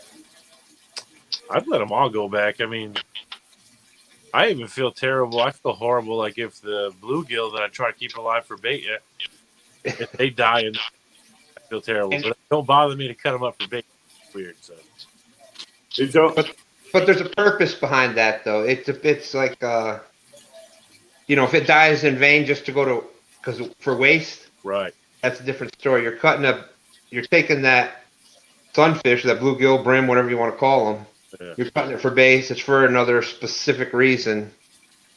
But that's one of those really deep thinking questions there. It's myself. If the only time I've kept bigger fish is if the fish, you go to release it and it's not going to make it. It's floating up to the top, or it's sideways, or yeah. That it's just you tried everything you could to revive it and get it. Then I would, because I don't want it to go to waste. At least I know some good's going to come out of it. Yeah, I think we kept like I think I made a video because we only caught one fish that night. And of all things, I had a blue. My bait, it was a live bullhead, and it was a circle hook. My bail was locked on my rod. I have no idea how he swallowed it so easy, but he was bleeding like a stuck pig when we got him up to the bank. So we kept him. Really? But I have no idea how he got hooked on a circle hook. He just engulfed that thing. He had to totally swallow it, and when he pulled back on it, the hook was offset, and it caught him in the gut. Yep. I think with the current, too, it kind of ripped his gills after it ripped out. Right. But Palmetto re-asked that question. I still wouldn't keep that 80-pounder No way. unless he was gut hooked. I wouldn't even take the 80-pounder. I would guess at it being 80 pounds with the fish grips and scale I have. I wouldn't even try attempting to weigh him because he'd probably rip his jaw off. No, Actually, you won't rip his jaw off. That's the strongest part of the body. well, I wouldn't even try to take a picture with him real quick and put him back in the water and let him swim off. Get a video of it, obviously. But even if I don't know. Like if I had what I thought was either a state record or a world record on the bank, I don't know what I would do. Yeah. I don't have the means of keeping it alive. Calling the biologist and taking it to get scales on a certified scale to get weighed. That takes hours for them to get there to do that. That'd be fishing game that would have to come out to do that. Yeah. And you'd have to have one heck of a live well to keep them alive and all that. Yeah. See, with the big catch, you do catch it. There's like a either $5 or $10 payout if it stays alive, released alive, and certified, and all that. They pay you for catching it on their fishing rod. I don't know if you guys knew that or not. What company was that? Big Cat Fever. Catch the Big Fever. Cat Fever.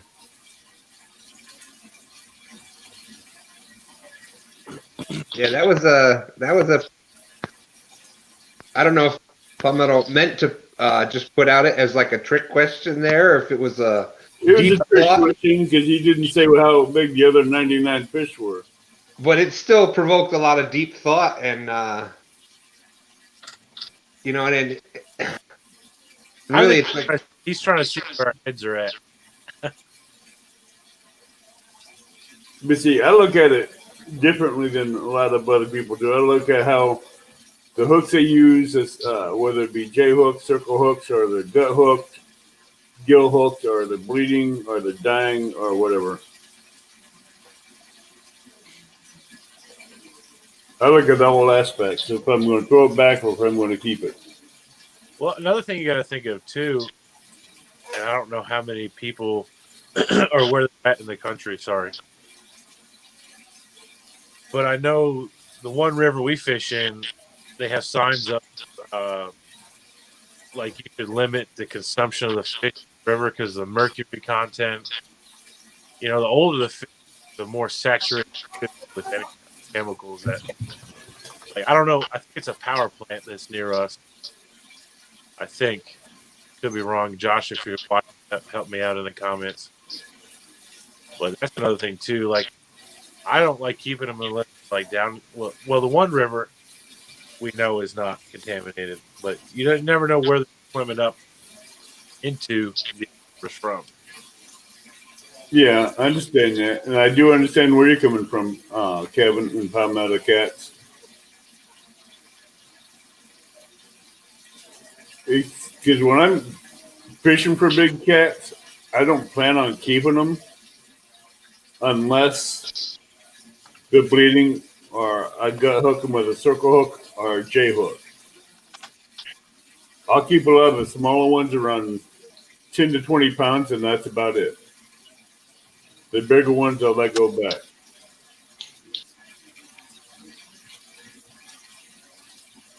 Yeah, all I can say is what I do. I keep especially anymore. I keep because here at the house, I'm the only one that eats fish. My son, when he comes by, will eat fish also, so I'll keep the 3-pounders or so, and I put everything else back. Well, But see, I get back. you get a 20-pounder and above. When you see that fish, you release that fish and you revive it, and you see that fish swim away. That's just to me, that's almost as much fun. It almost feels as good as catching that fish to begin with. Oh yeah, I like seeing that too. Don't get me wrong, but when you got friends and family and everybody else that likes eating catfish, you gotta take in you gotta have your slot limits that you keep. Yeah. And the slot limits you throw back. Hey, PD, welcome. PD's in the house. Hi, PG. You look like you're about ready to fall asleep over there. So what's your answer to that, Palmetto?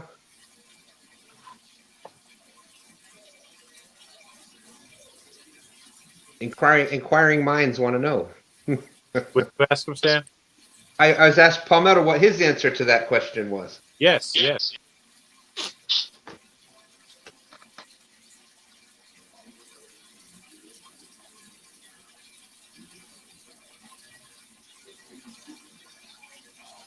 They probably keep everything, Kevin.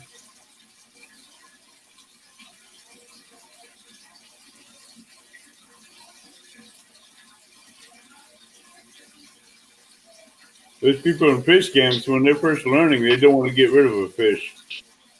Well, one thing that I think has helped with a lot of bigger fish not being wasted is the invention of the and everybody having a cell phone with a camera on it now.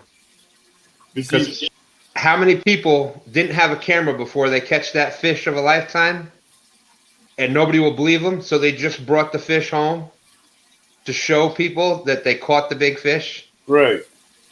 Now they've got proof they can take the picture right there. Right, but then they have to gut it, skin it, and knead it without wasting it.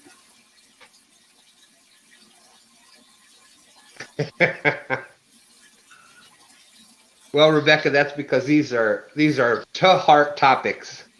That's what we do, Becky. Becca, we like to cover all topics. Oh, did he say that? No, I caught myself. Oh. Wet noodle time. You're getting the wet noodles. Oh, please. I don't know, Avid. You might not turn that one away, huh? Maybe not. I mean, I love spaghetti. So do I.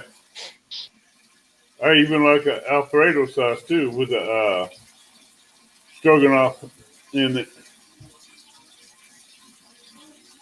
Stroganoff made with Alfredo sauce.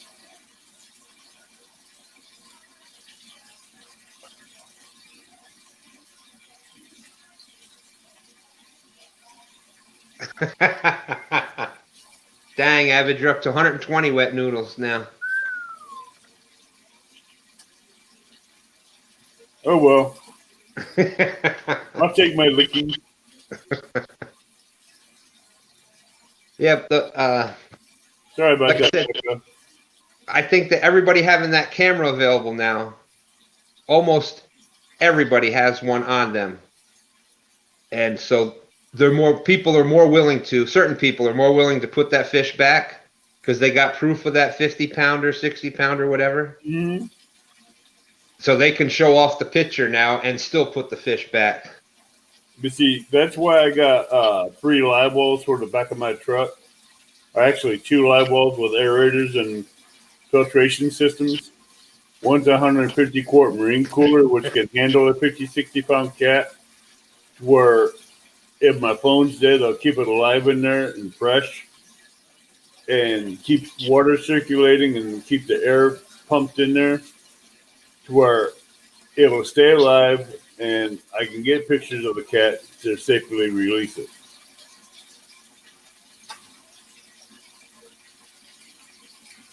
But Palmetto, the question I have is what kind of bait? Was it chicken or shad that was used to catch those 100 fish? Suckers, Asian carp, big head carp, silver carp.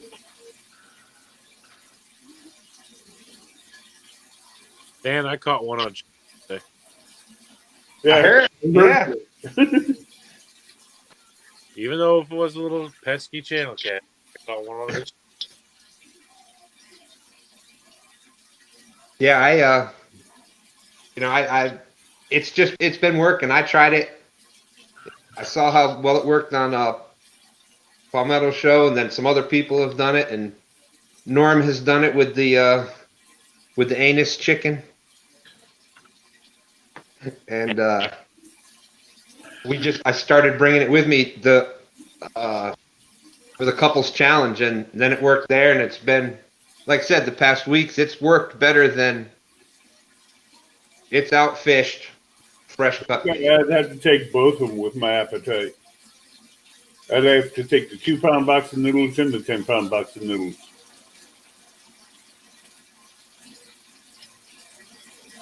I think it's called Anice, the Italian. You still keep my dignity on top of it. I'd have to have the 12 pounds of noodles.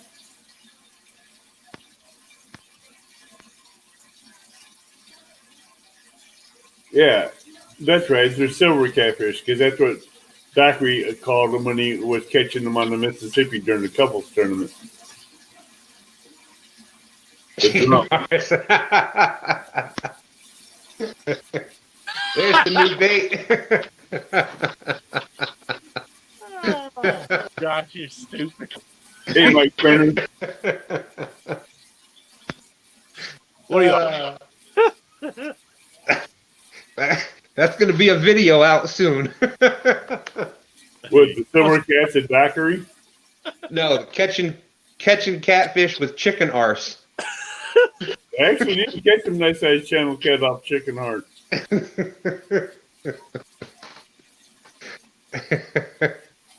Oh boy. You can't even tell if I'm smiling, Becky. Becca. Oh yeah, dude. Yeah, what is up with me tonight? You had too much chicken arse. I think it's the medication getting to you, Avid. Yeah, the codeine. I believe it's on the codeine. Codeine.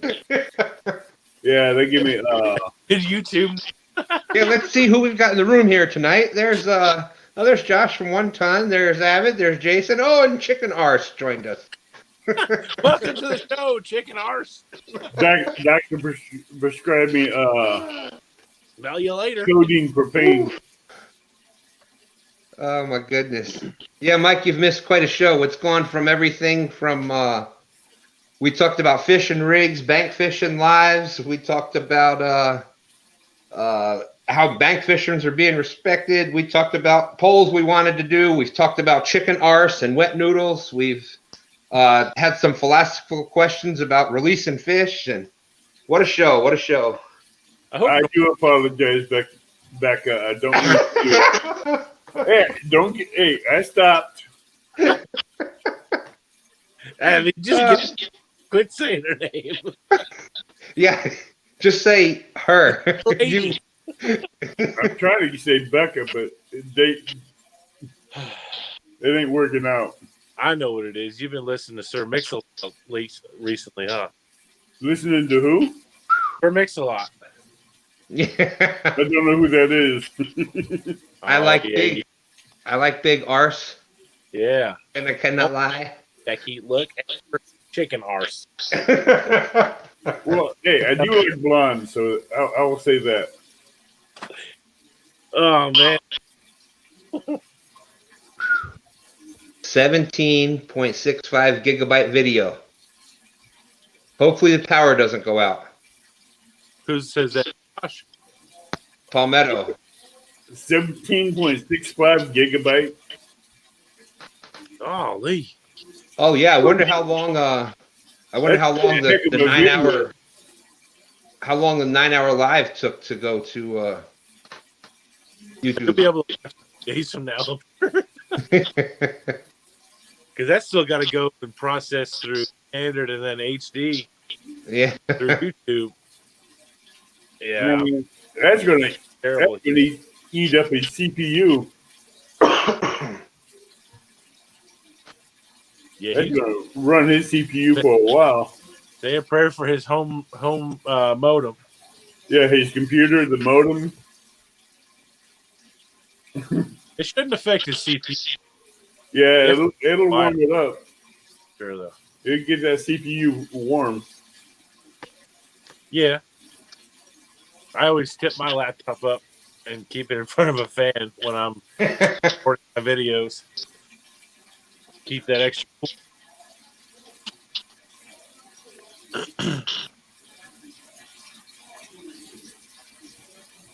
13-minute cooking video.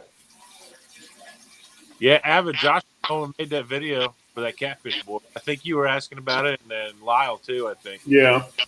he had that channel cat. I saw it in his truck because I had to go meet him after he had left. I had to pick up the rest of the live bait, put it back in my bait tank, and those white perch were smelling pretty ripe. I put the bait in the car, and my little girl said, "Daddy, what's that?" Yeah, I have to see that one ton after after we're done with the show. I don't think he's uploaded it or edited it yet. Just shot. Oh, he says it's up now. Oh, it is? Yeah, he says it's up now from the live. Yeah, but I don't know about the cooking video. Okay, and Jason says, I still can't catch a fish on chicken arse, not even a little one. I give up on it. That's only for certain people, Jason. I'm still sticking with my suckers, Asian carp, silver carp, big head carp, skipjack, shad, and bluegill. Avid, you're going to have to make 2 shirts.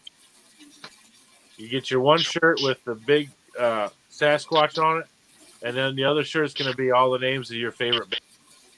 That would be perfect. Just Asian carp, big head carp, suckers. Man, I'd have to put that list on the back of the shirt. Check. Hey, I'd have to have that list right down the back of the shirt with a box on it with check marks right in each spot. You're welcome. I see you pick Palmetto 2019 MacBook Pro. It'll handle it, but it'll get warm. Oh man, apples are great. I wish I could afford one. I need to get one of it. I just use my. I got a notebook I'm using right now on live stream with an Intel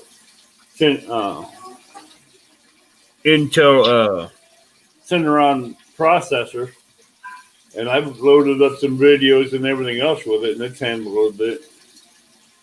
Yeah, I love Apple. Macintosh, Red Delicious, Gala. I love all of them. Hey, I like using those apples for pies. I love making applesauce with some Gala apples. Oh, Love making applesauce. It's so good. cider. I make a cider. I love. Becca, I don't put them on hooks. I put them in the smoker and cook them. He got it right. He didn't call her Becky.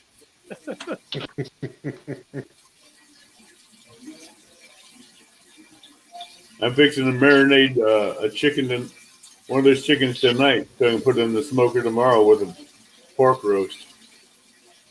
Did you raise it? No, this one I got from a friend.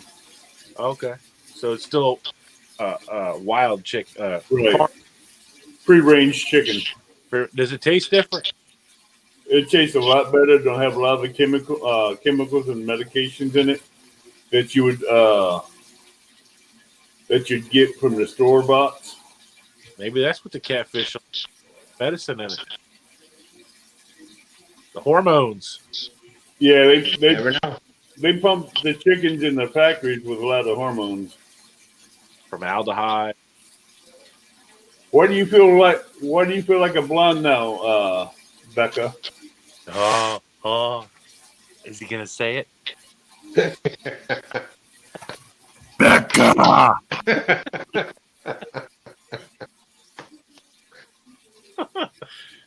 She's gonna have nightmares now. Thanks. Hey,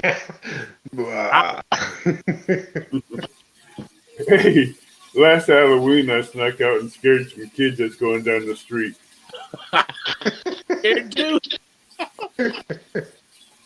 Yeah, I wore my had my camo hat, my camo mask on, and they were walking down the street going from house to house in a dark lane and right by some trees. I went, Pine trees. I shook the pine trees as I did that. And they dropped their bags and everything, running all different directions. Did they smell like chicken arse? That I don't know, but someone shit their britches when I did that. woo! Someone had an accident. What a show. It's been topic after topic after topic. I mean, Bigfoot scare tactics. Hey, I'm good at Noodles. Bigfoot sounds and Good everything. night, Jason. When I find some good 6-foot pine trees to hide behind, grab them and just shake to them as I roared like Bigfoot. That was epic. Excuse me, sorry. Bless you. It took him an hour to come back up to the bag of candies. Scare him again? I would have scared him. I thought about taking it, but these kids were 12 and 14 years old. If they were teenagers, I would have. I mean, if they were young adults, I'd have kept them. I just had the fun of I couldn't resist the temptation of scaring the daylights out of kids. That had been fun. But nowadays, I don't know. You mess around and get shot. The best part about it, they didn't get to see who was behind the trees that scared the daylights out of them. I did Jason one year as Halloween with the whole mask and everything. That was pretty. I had a knife that was stuck in me. Used a belt, and I had taped it, cut the blade in half, and glued it onto a belt, and just put the belt around me with the fake blood coming down, and I made a perfect Jason. I make a perfect Bigfoot during Halloween because I got the arms and the hands that reach out behind and through the trees and just touch them on the shoulders and just make them scatter. Only on Halloween now? Yeah, see? Josh is agreeing with me. You lucky you didn't get capped. Hey, when you scare them when they're not expecting it, their first thought is flight, run. They don't know where that sound is coming from.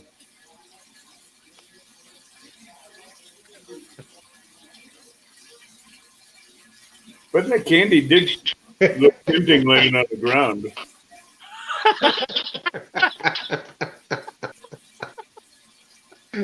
Oh my goodness. The whole show's done gone to arse now. At least it ain't anus. Yeah, there's that. Oh boy. That's going to be hilarious. I can see somebody's going to change their name now to Chicken Arse just to go into a show. Somebody should do it, and we need to take a guess on who it is. Right. Yeah, take down the YouTube profile picture and just change the name. Good night, Kevin. Night, Kevin. Oh, we done scared Kevin. I'm sorry, pal. I said, I got a job, all right? Yeah. So do I, but the doctor put me on relief time for now.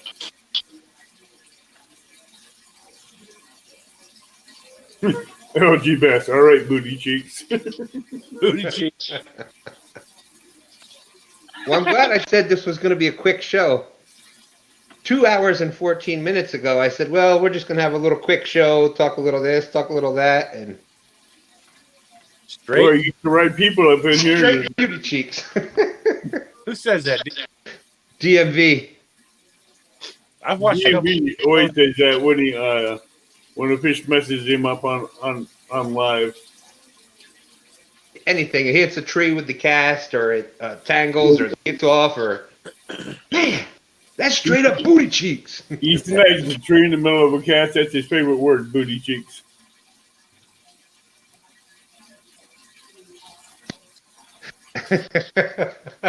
Pray for us, Kevin. Yeah, Kevin, will you join the live stream and pray us out? Oh, Hey, you can. There's nothing wrong with having fun. oh, we always need prayer.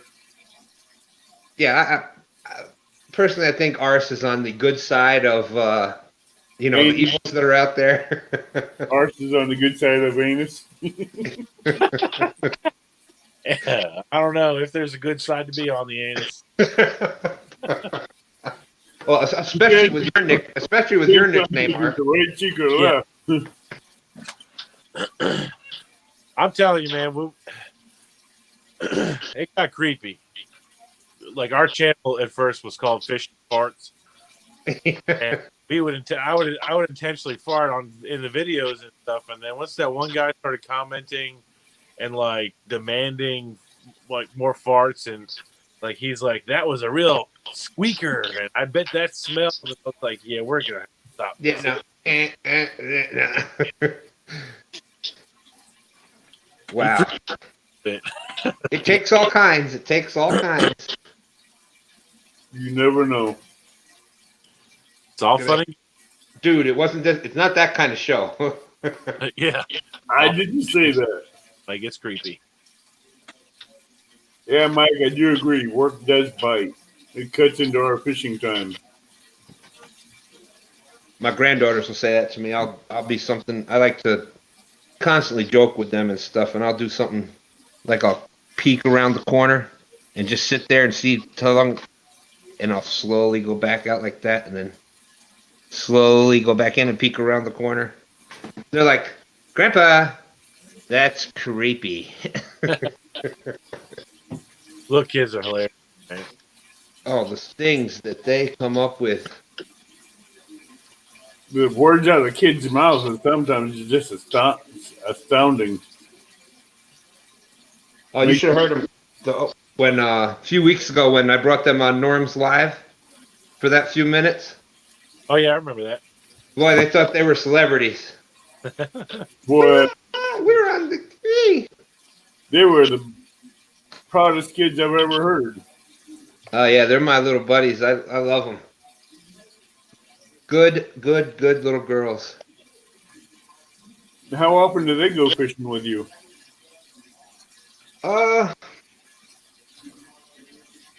During the nicer weathers and stuff, they go quite a bit. They love fishing. Like I said, my one granddaughter, she loves going down to the beach, down to saltwater. She'll pick out her own jig. She'll pick out her own jig and put the plastic tails on it and everything. Right. She'll sit there and catch red all by herself. Heck, I'm surprised you don't catch flounder down there. Yep, flounder, she'll do that too, but she just has to be, she's got luck with the redfish. There was this a couple of years ago, this boy was there, little boy and girl was there with their father and grandparents and stuff, and you know, the father was casting out the pole for him and things, and casting out the poles and all that stuff, and the kid caught a little, I don't even know what it might have been a little spot. I know I got to get back so that people, I sit so close so I can see the chat, and then my arms are so big I'm barely on this camera. But so he caught a little croaker, little bitty fish. Yeah. And oh, good boy! Oh, it was a whole big thing, right? My granddaughter was there, and she's out there casting her own jig. She knows she does all of it, and she's catching redfish. And you should have heard this little boy go into a tantrum because my granddaughter outfished him. Oh my gosh, he got so upset. It's not fair. You don't have me fishing like her. I'm bringing out a little puppy. Oh, what is her name? Cass. We've got one just a little bit bigger than that. Her name is Missy. That's our little baby. Sweetheart. Night, one ton.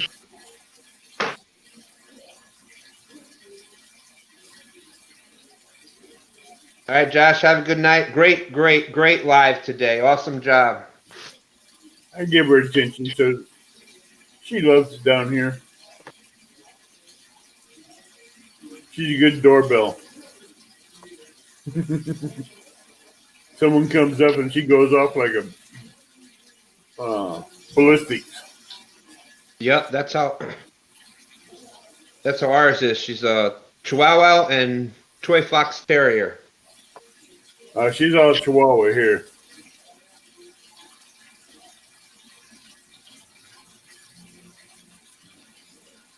No, Kess. Kess.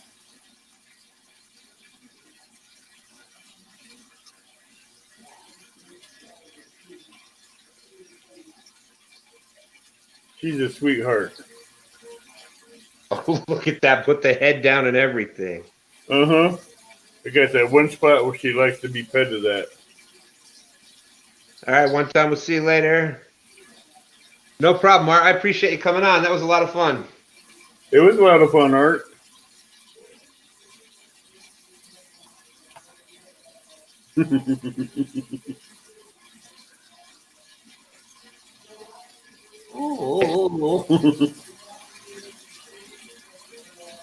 Yeah, and I got to say, Tom, I was real impressed with how well you did today when you jumped in there for that few minutes, filling in for Elston would have been proud of you.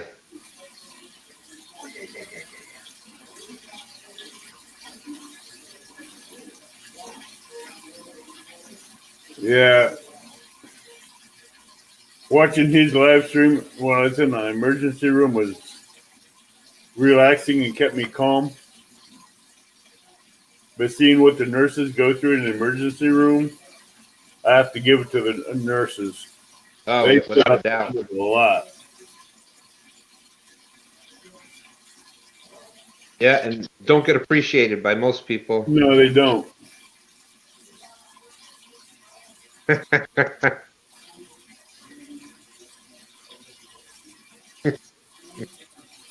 Hey, I know she's better looking. I admit it, I'm ugly. And I own that statement. But the Cass, I'm the cutest thing there is. That's what matters. Yes. Yeah, it's amazing it's amazing what YouTube can do for you, isn't it, Evan? Mm-hmm. YouTube can be your best friend or it can be your worst enemy. Yep, the good thing is when it's being your enemy, you can just shut it off. Yep. I know how that goes. I've seen people make thousands and thousands of subs, and the next day you see them shut down and the account, they deleted their account and everything. Then a month later, they come back and restart their channel again. Yeah, I could see it. Somebody taking it really seriously, and I could see how some trolls and different things like that could really get to some people. I deal with trolls like I deal with gnats or ants or spiders. I smash them as soon as they come in. Yep, the big keyboard warriors. I call them keyboard punks, not warriors. As soon as I see a statement that needs to be deleted, if I'm on live, in one of my lives, I get one of my mods to take care of it if they're not paying attention to it. Well, I think that pretty well the whole catfish community. Oh, I wanted to ask. I can't see it from here, but LG and anybody, did y'all come up with blue wrenches? Because I went back through and tried to add moderators.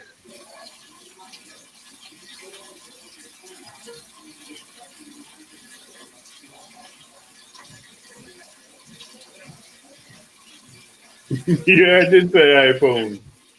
YouTube.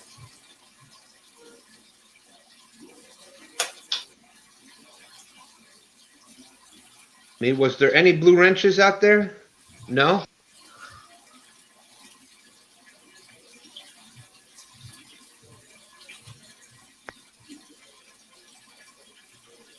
She loves her attention, don't you?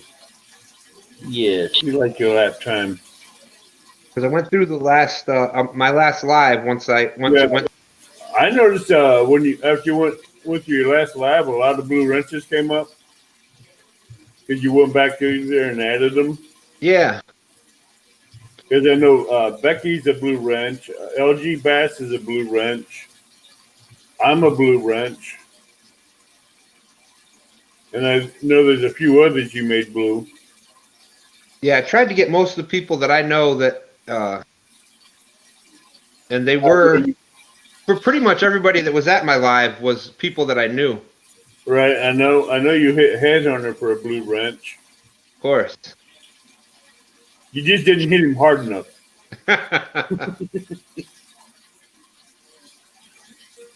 See now, Rebecca, I'll go back through after this one. And I can add you. I think ACC said that he wasn't. Yeah, Becca, ACC. I think They're Ace both said. good. Mo Homesteading. Oh yeah, I'll catch her. Because I only went through my one. I only went through the one live, and she wasn't on that one live. So. But Mo Homesteading, she's a pit bull on trolls. Oh, and quick too. Huh? And quick too. I'll try to. I'm trying to hit it, and it says it's already done. Yeah. She'll destroy a troll before they even get the chance to get cleared. She stomps on them like a bad habit. All right. Well, we're down to 6 people, 2.5 hours. People are falling off. My back here is getting a little bit stiff on me. I just don't want to stand up. As soon as I do, that leg's gonna hurt. Oh, I bet, Abbott. I don't pity what you're going through right now. That is a painful area to hurt. Oh yeah. And I have to stand in one place for almost an hour just to be able to move. All right, Rebecca. Thank you for coming in tonight. Thank you, Ace. It did. I thought it was. Becca, good night. Ace, take care and get better. I thought it was a really good show.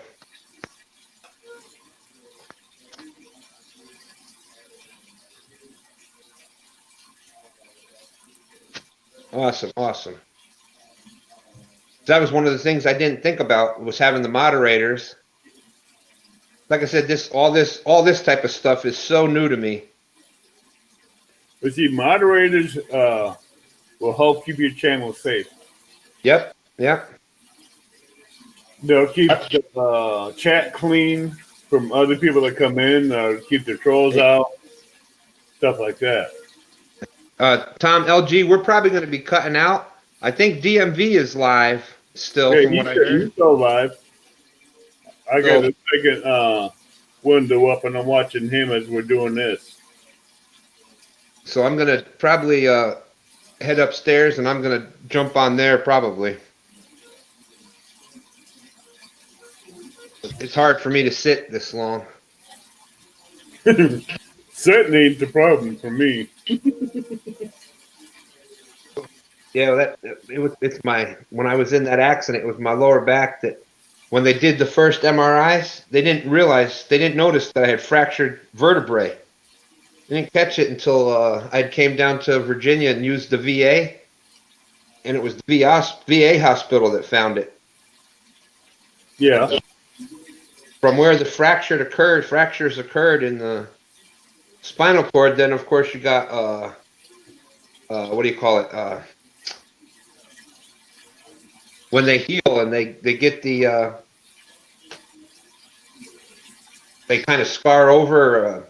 what's the word I'm looking for? When the bones heal and then, it's not as smooth. There's a rough area on it, and Right.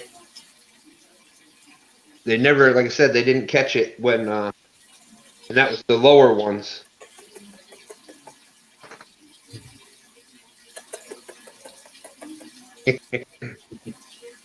Isn't it so funny? The biggest guys have the littlest dogs. It's hilarious. Yeah. I got a couple other dogs around here, but they're camera shy. Oh, she definitely isn't. She is eating that up. She don't care about the camera. She loves her attention. The other four dogs, they won't come around with this camera on.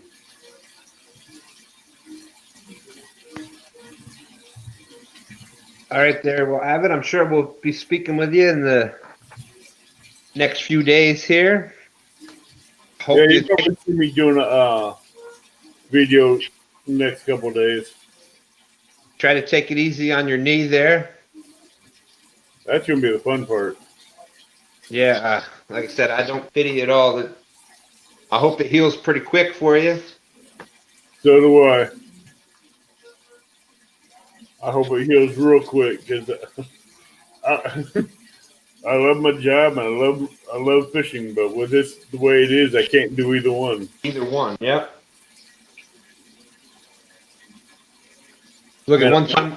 one time was having such a good time they came back. And me and Norman has a winter fishing trip planned together. Well, hopefully it'll get healed up by then. So I'm hoping so too. I had to wear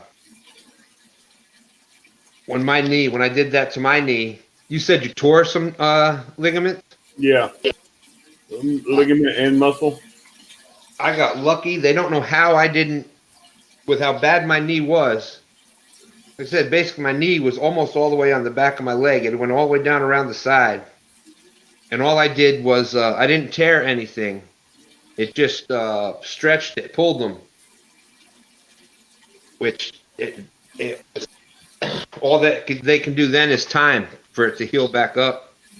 So I had to take it easy, and then they gave me that what do you call it? Like almost that leg brace where you wrap it around the bottom and the top of your leg, so it keeps your knee. They wrapped my leg with an ace bandage. Really? Yeah, they tried a leg brace, but they didn't have one big enough. Yeah. Because my leg's a solid muscle. And they're trying to put a medium-sized or large-sized leg brace on a leg the size of a bull moose. Yep. Even with me being disabled, my legs are still